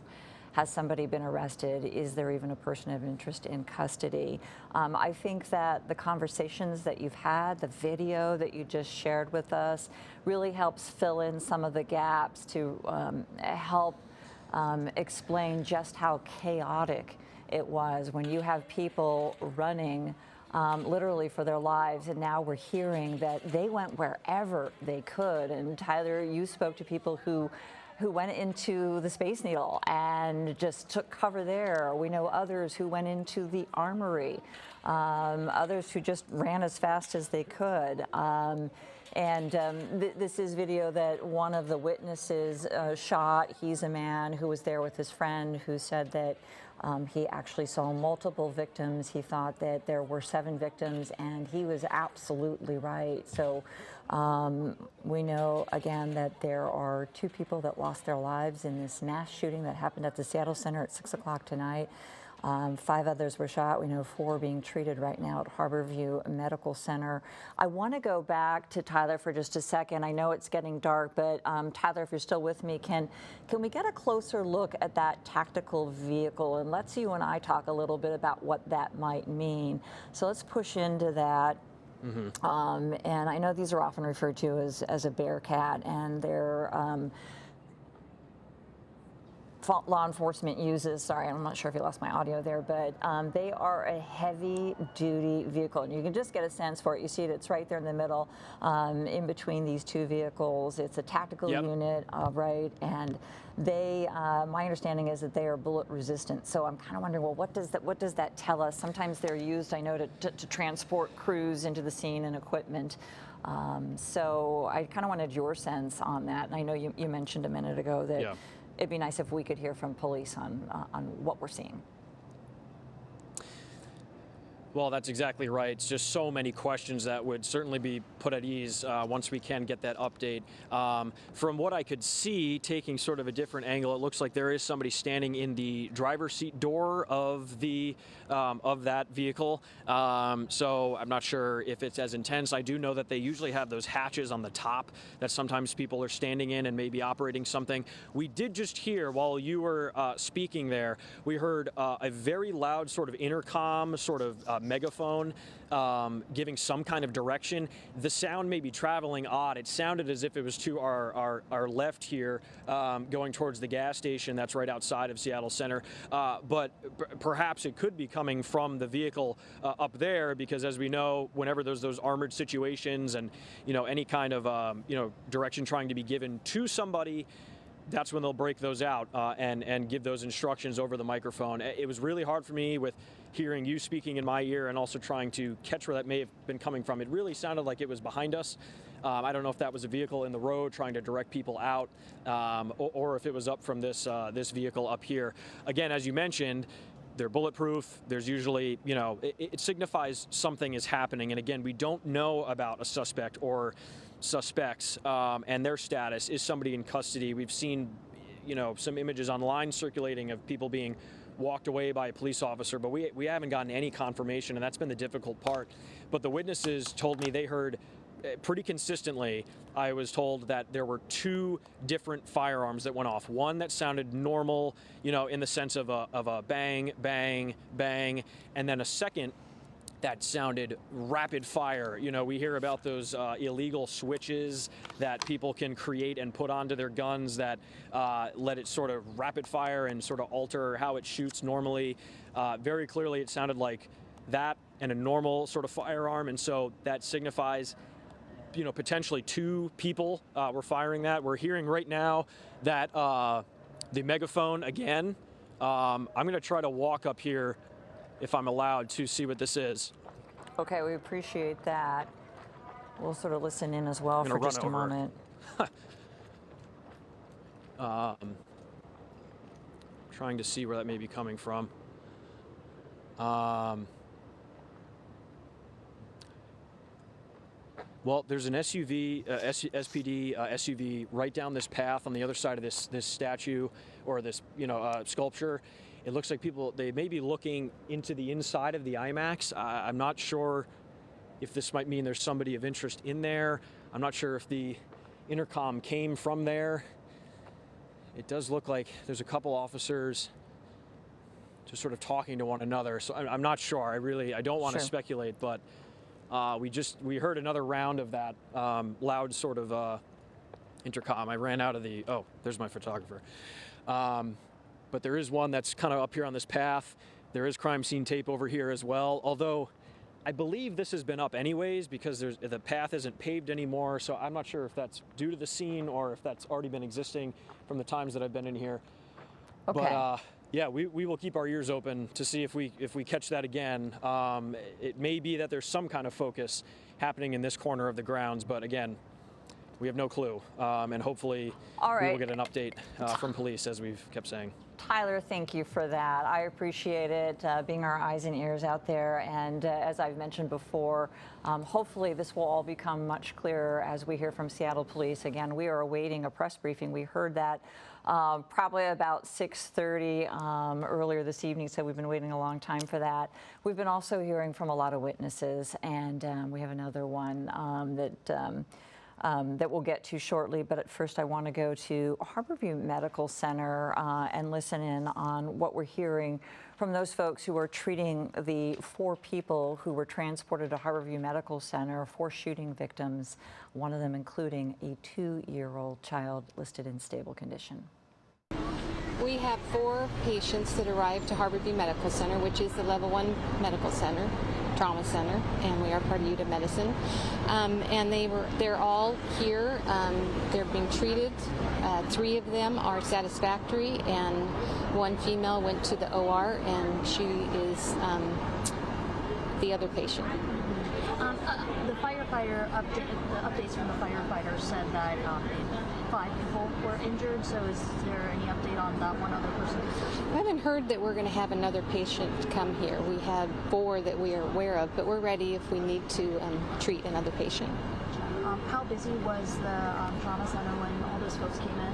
You know, it's a busy time for Harborview. It's the trauma center. It's the summer, so it's very busy. But you know, this is what we're meant to do.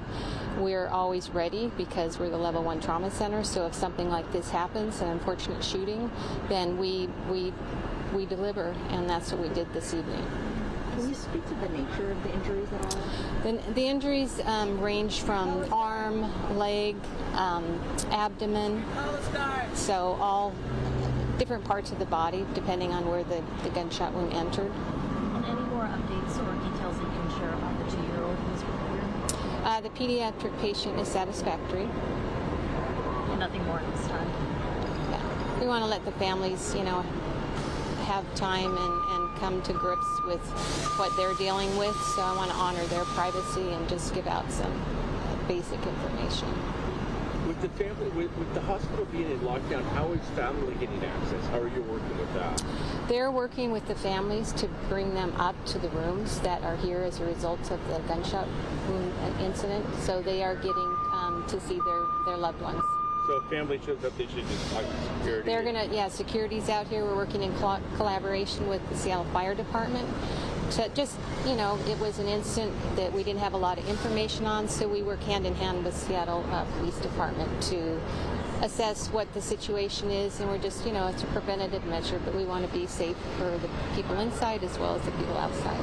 So the hospital is officially on lockdown? It's on a partial lockdown, but yes, the family members that are here for the incident are being let in to go see their loved ones. And I'm sorry, can you get a recap again about the patients, the breakdown of the genders and their conditions? So we have, let me check my, we have a pediatric patient. We have a female who is in surgery. I don't know that age. And the pediatric patient is a male. And then we have another male that's 23 and a 39-year-old female. And they're all satisfactory, besides the one in the OR? Yes. Could you get into any details of why the hospital is on lockdown? Like I said, we work closely with the Seattle Police Department, and I think there was information at the scene that they weren't sure if there was more than one shooter, so they're going to be conservative and want to take the right steps. And so we're following what they suggested, and we're working very closely with them. But for now, you're not expecting any more patients?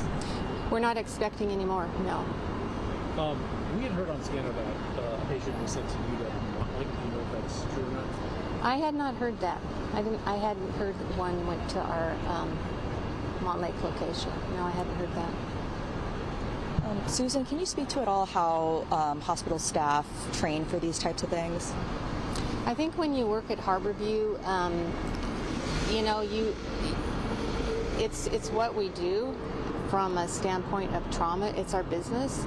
And so you have people that love to work here, and there's certain people in the emergency department that love doing that type of work, and they do get training as students. You know, we're an academic medical center, so we have students in training. So it's just something I find that they really love what they do, and they're very good at it. And it's sort of like they're an orchestra. It just all smoothly works. And you wouldn't know there's a trauma coming in. I've been here 25 years, and I've seen some amazing work in there, and the calmness that you see, it's just, it's pretty amazing. And it's gratifying to see the work they do and the lives they've saved. But as far as mass casualty events, do you guys run drills or anything like that? We do drills all year, yes. Sometimes you'll see them out here with tents, so yeah, drills are common that we regularly do. Can you clarify with the lockdown how many SBD officers are here and how many vehicles? I don't know what SBD. I've seen a few at the corner here, but I don't know what. You'd have to ask them. And so does that mean that people can't walk in right now, or? It's for the families of the people that have been injured from the gunshot wounds.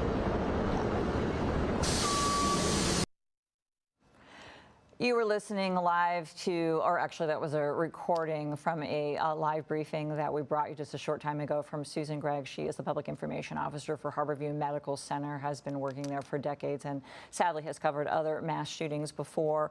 But what we have learned here is that all the victims are accounted for. I'm showing you some drone video right now into the newsroom. Just kind of want to just give you a sense. This was shortly after the incident, and you can see it's pretty much cleared out. Over the 3-day event for the Bite of Seattle, they were expecting about 350,000 people. So let's just split that up over 3 days. So like potentially, 100,000 people there today. It's the last night. It's always a big draw. They have 3 musical stages that are set up, and lots of vendors and marketplaces and cooking demos, you name it. So there's a lot that was happening tonight, so I anticipate there were a lot of people there. But how eerie and unusual is this? You see the police cars lined here outside the Seattle Center, and then I see just a line of officers standing there, I believe, by the crosswalk, and a police cruiser preventing people from coming and going. And all of the trucks and the rigs that are there tell you that the vendors that were here had to scram and leave everything. One of the things we're hearing is a lot of people took cover in the armory on the campus, as well as the Space Needle, just running for cover.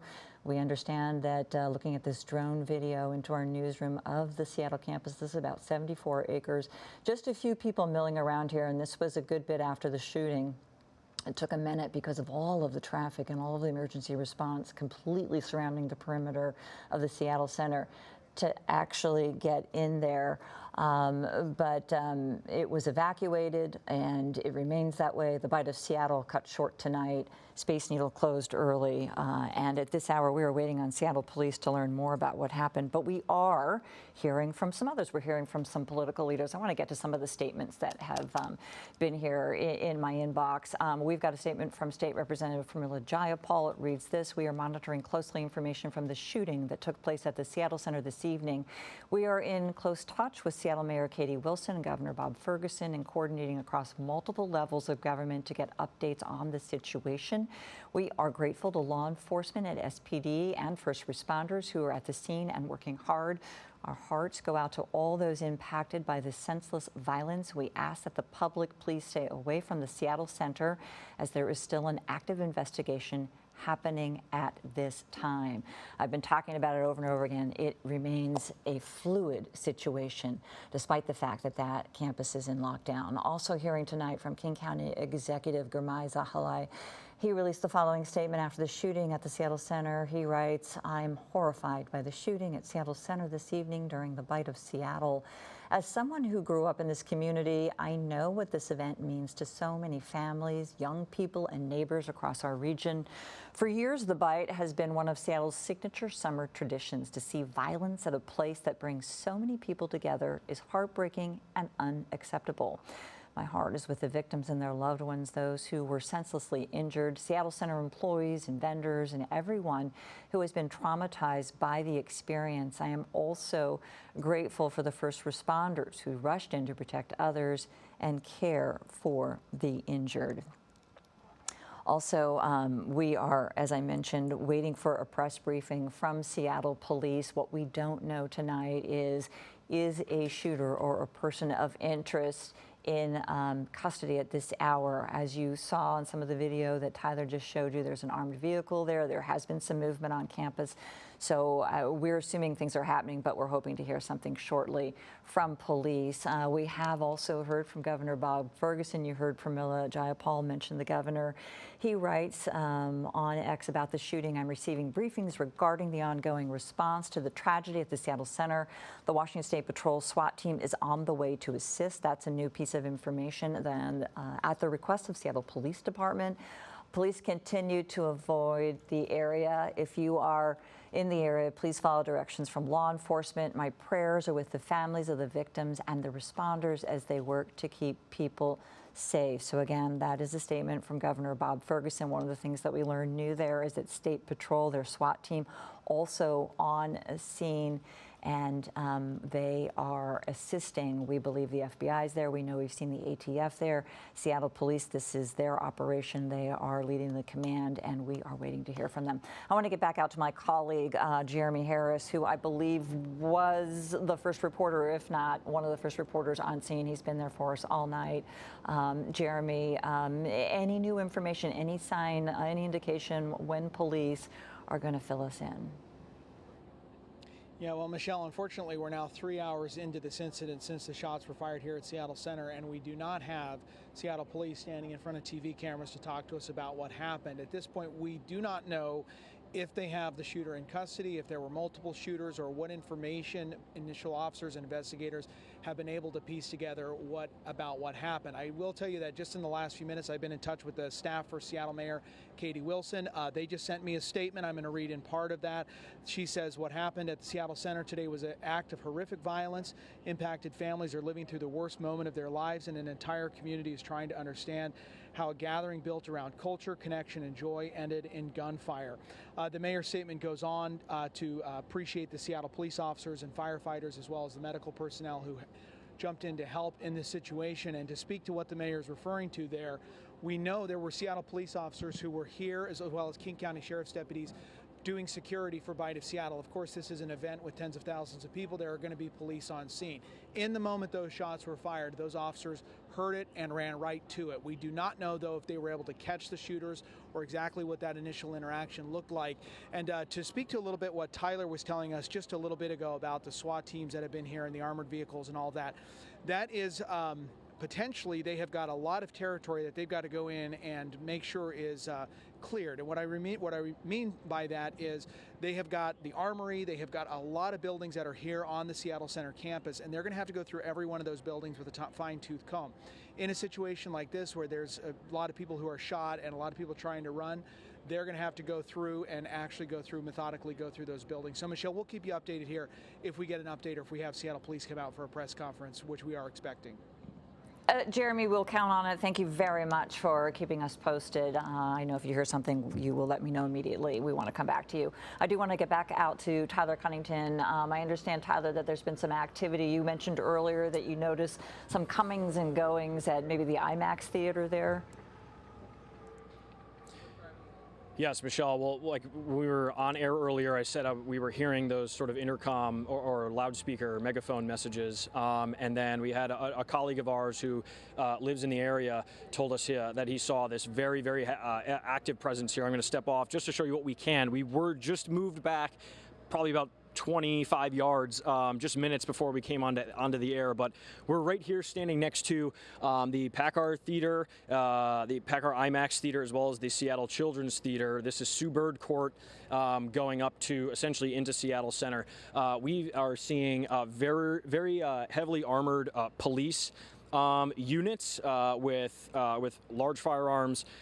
We've got Seattle police officers that are right here up at this intersection, and really a lot of the attention is right here facing towards both of the theater buildings. Again, we just got moved back from what I could see. A lot of them were looking really just kind of focused in onto this corner, and there are some of those again, very much armored and wearing lots of tactical gear.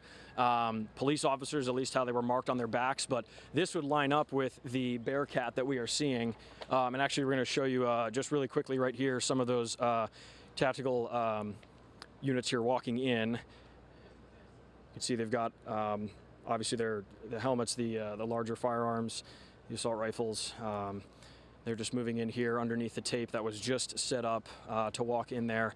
And again, what I was saying was this lines up with the where we saw that armored vehicle where we were zooming in. This is basically just a different angle where we came up to, but we were able to get a lot closer. But we just got moved back, as I mentioned. But a lot of the focus seems to be right here on the theater, sort of this backside sort of loading dock or a sort of garbage area. And we've got multiple, an entire row of SPD SUVs, which you might be seeing right at the crest of this hill where we're standing, some of those red and blue lights. There was a whole line of them going down that way. And so there's certainly a lot of attention being focused in on right here, sort of on the backside of the theaters here. So again, unclear if they are looking for a person, but I would have to imagine this much attention means something important is nearby, and they are continuing to work. And again, hopefully, as Jeremy was saying, we will get somebody to speak to us on camera about how this whole investigation is unfolding. Again, the Bearcat up there, armored units, and there are some moving in here right now, including it looks like another one of those armored units vehicles. They're going to be moving up the police tape to let them through.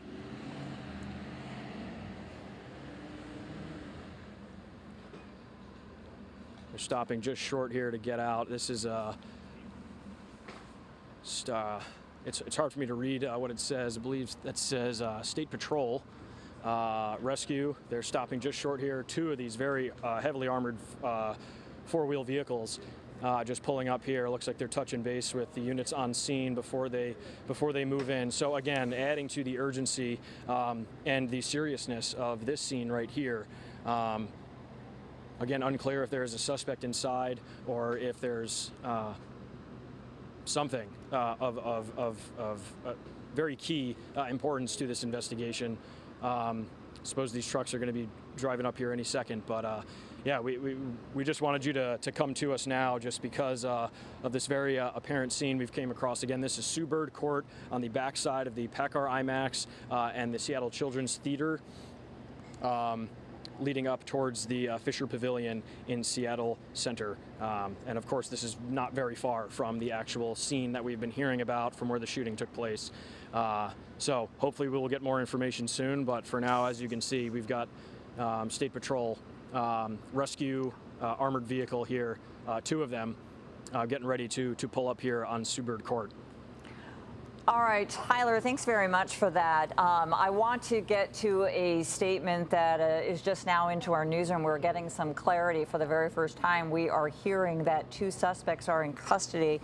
I'm going to read from the mayor's statement here. This is posted on her on the website, seattle.gov. You can check it out yourself. But I want to thank the Seattle police officers who responded to the scene and took 2 suspects into custody.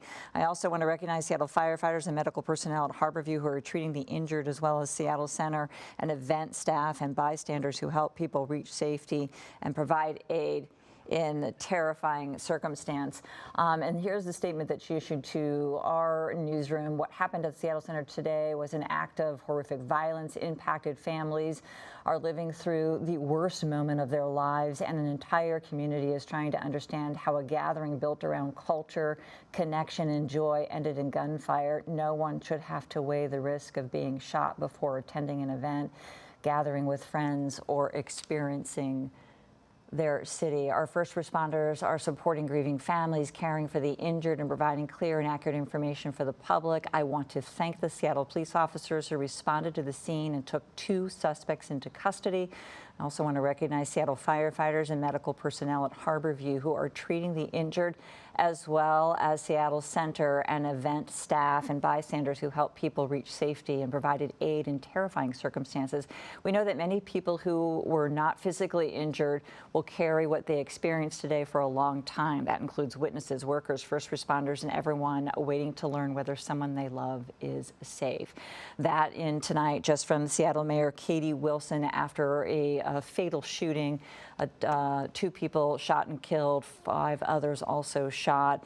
Also want to go back to that video if we can, or at least discuss the video that we saw, that scene from Jeremy, where it's a very active scene. The SWAT team from State Patrol has just arrived on scene, looks very active. So a little bit of confusion there in terms of what is happening. 1, we hear 2 suspects in custody, and then 2, we see an active situation. Perhaps it's just a matter of what Jeremy Harris had mentioned to us earlier, and that is authorities going through inch by inch every vehicle, every building on the Seattle Center campus. I want to get to Jeremy Harris, who has been awaiting a police briefing. Jeremy, your thoughts on what the mayor just said, and 2, what Tyler was showing us. I know you're not far from that scene. Yeah, of course. Well, we know that this is likely going to be a scene well into tomorrow, if not even further into the week. So police have got a lot of work to do here. We know they're going to need additional resources to do that. Of course, the mayor's statement there confirming the Seattle police, in their very early response to this, took 2 people into custody, which is good news, but it really does not answer the question about what do investigators know about what happened. Do they believe both of those people who were taken into custody fired off guns? Was this a shootout scenario? Was this one person who was firing? All of those are still unanswered questions. I've also been texting with members of the city council just now.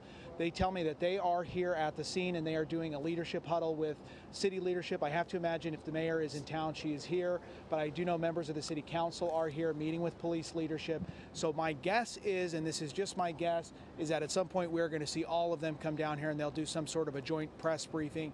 That would be the hope, because we're 3 hours into this and we have yet to speak to anybody official from police or the city leadership on camera. So we are hoping to get that at some point, but we know there are a lot of questions here about what went down right in that initial point.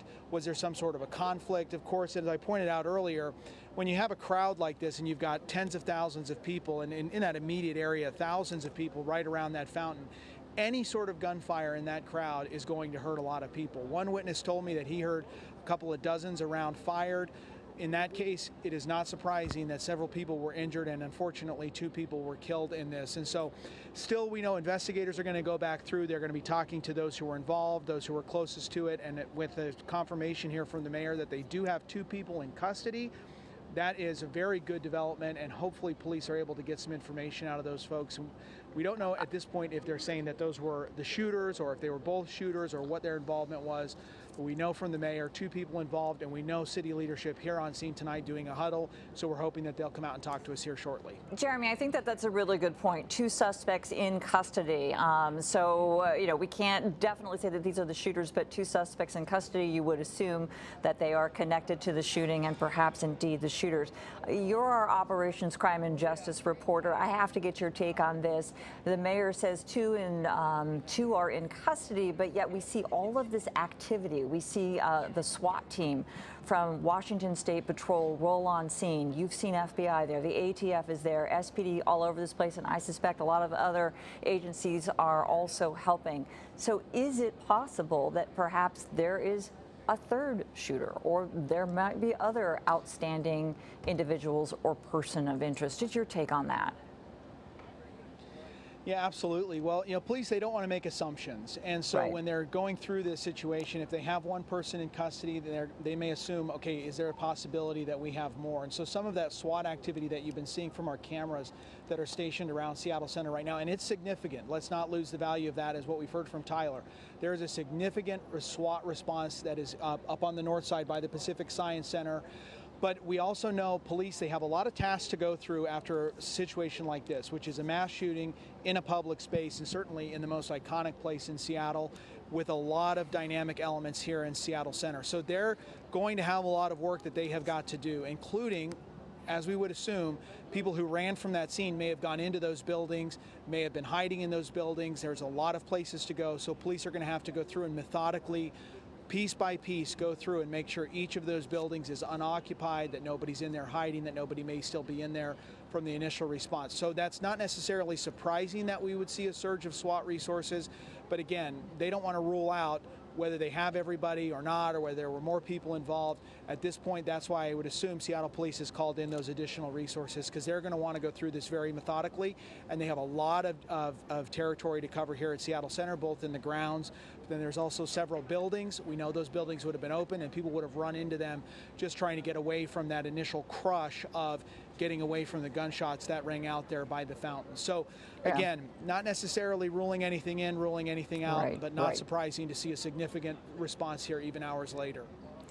Yeah, good call there on that. I appreciate your insight. I do want to just ask you, because some people may have been joining us in the middle of the broadcast, and I just want to remind people that we have been asking witnesses what they saw, and a lot of them talked about the victims, but I have not heard much about the potential suspect or suspects. So just remind people, if you will, what you've heard from the witnesses you've talked to, what they know about, 1, the potential suspect or suspects, and 2, what they know about what led up to the shooting, if anything. Well, so the picture that was painted for us by the witnesses, and you've been hearing from them through our coverage this afternoon and into the evening. The witnesses describe what you would expect at Bite of Seattle. Very large crowd, and so unless you were right next to, if this was like close range gunfire, you would have had to been right on it to really see those shooters. What we heard a lot of from those other witnesses was that chaos. We heard from people who Jeremy, I've got to heard the interrupt gunshots, you. Immediately recognized it. Jeremy, let me interrupt you. I want to get to Tyler. I understand there's something happening there on the other part of the campus, not far from where Jeremy is. Tyler, what can you tell us? What's happening? Yeah, that's right, Michelle. Well, we're still kind of here with this situation of those State Patrol armored trucks that rolled up here. But, I mean, just as we got off of the air with you, we obviously just learned that update that the 2 suspects are in Seattle Police custody per Mayor Katie Wilson's office. And so, as Jeremy was alluding to, it's not unnatural to have a very strong response to the area just to secure everything. Again, we are not sure if those suspects were taken into custody a few hours ago, if it was 30 minutes ago, 10 minutes ago, or if it was even here. But as we were saying, there is a ton of attention that is being paid to here, so it would certainly make sense if there were suspects taken into custody near this area, and that they are just doing their due diligence to really secure the area, make sure that they have all their, all the grounds covered, all of their boxes checked. Again, this is a very vast, campus for Seattle Center, and it has been closed down for some time. And so right now, those armored vehicles that had pulled up right as we were talking to you earlier, they haven't moved, but they are here. kind of effectively blocking the road, but a lot of attention and activity is still up there in this intersection. We can see, actually, one of them is going to be pulling around here. We're going to have to move out of the way quickly, but it is going to pull up and enter the scene here. But again, those two suspects are reportedly in custody. Again, definitely questions that still spawn from that. We're going to let these guys pass here. This is State Patrol. Again, they've got the back open. And those units will be, obviously, are going to be heading into this area up here that has been very busy. Certainly, again, the two suspects is a very big development in all of this. Again, as we have been struggling to get confirmed information onto the air for you and online from authorities, but certainly a big development, and we will wait to see if those, to hopefully learn where those suspects were caught, what time that was at, and if they are the two, or if they are both shooters in this situation, or if one may be an accomplice, or what their connection may be. We're still waiting to figure that out, but we just wanted to touch base here. Obviously, this scene being as serious as it is connects quite interestingly with that update that we're getting about those people in custody. Okay, roger that. I appreciate the information there. Thanks very much. And again, we are continuing to see what is a very active investigation scene. Tyler, there on the scene of the Seattle Center campus where the SWAT team for Washington State Patrol has arrived. We understand Seattle Police asked for their assistance, and we believe they may be going through the buildings there one at a time. Again, I want to reiterate what we learned just a short time ago from Mayor Katie Wilson, that two people are in custody at this hour. We don't know any details about when they were taken into custody, but I can tell you that we are going to continue to follow this throughout the evening. And I'll just remind you, at about 6 o'clock tonight, there was a mass shooting at the Seattle Center right at a time that was very crowded with families, young children. There were 7 people that were shot. 2 of them were sadly killed and lost their lives tonight, and we know that 5 of them were shot. We understand that 3 women, 1 man, and a 2-year-old child were all shot, 4 of them being treated at Harborview Medical Center. We are awaiting on Seattle Police. They have been promising a press briefing for hours now, for the last 2 hours. The moment that they come to the cameras, we will come back live and bring you that information. And of course, we'll have much more coming up tonight on KOMO News at 11 o'clock. But of course, tonight, a very sad night in Seattle, the city grieving over this mass shooting at the Seattle Center. We'll now join programming already in progress, and see you tonight.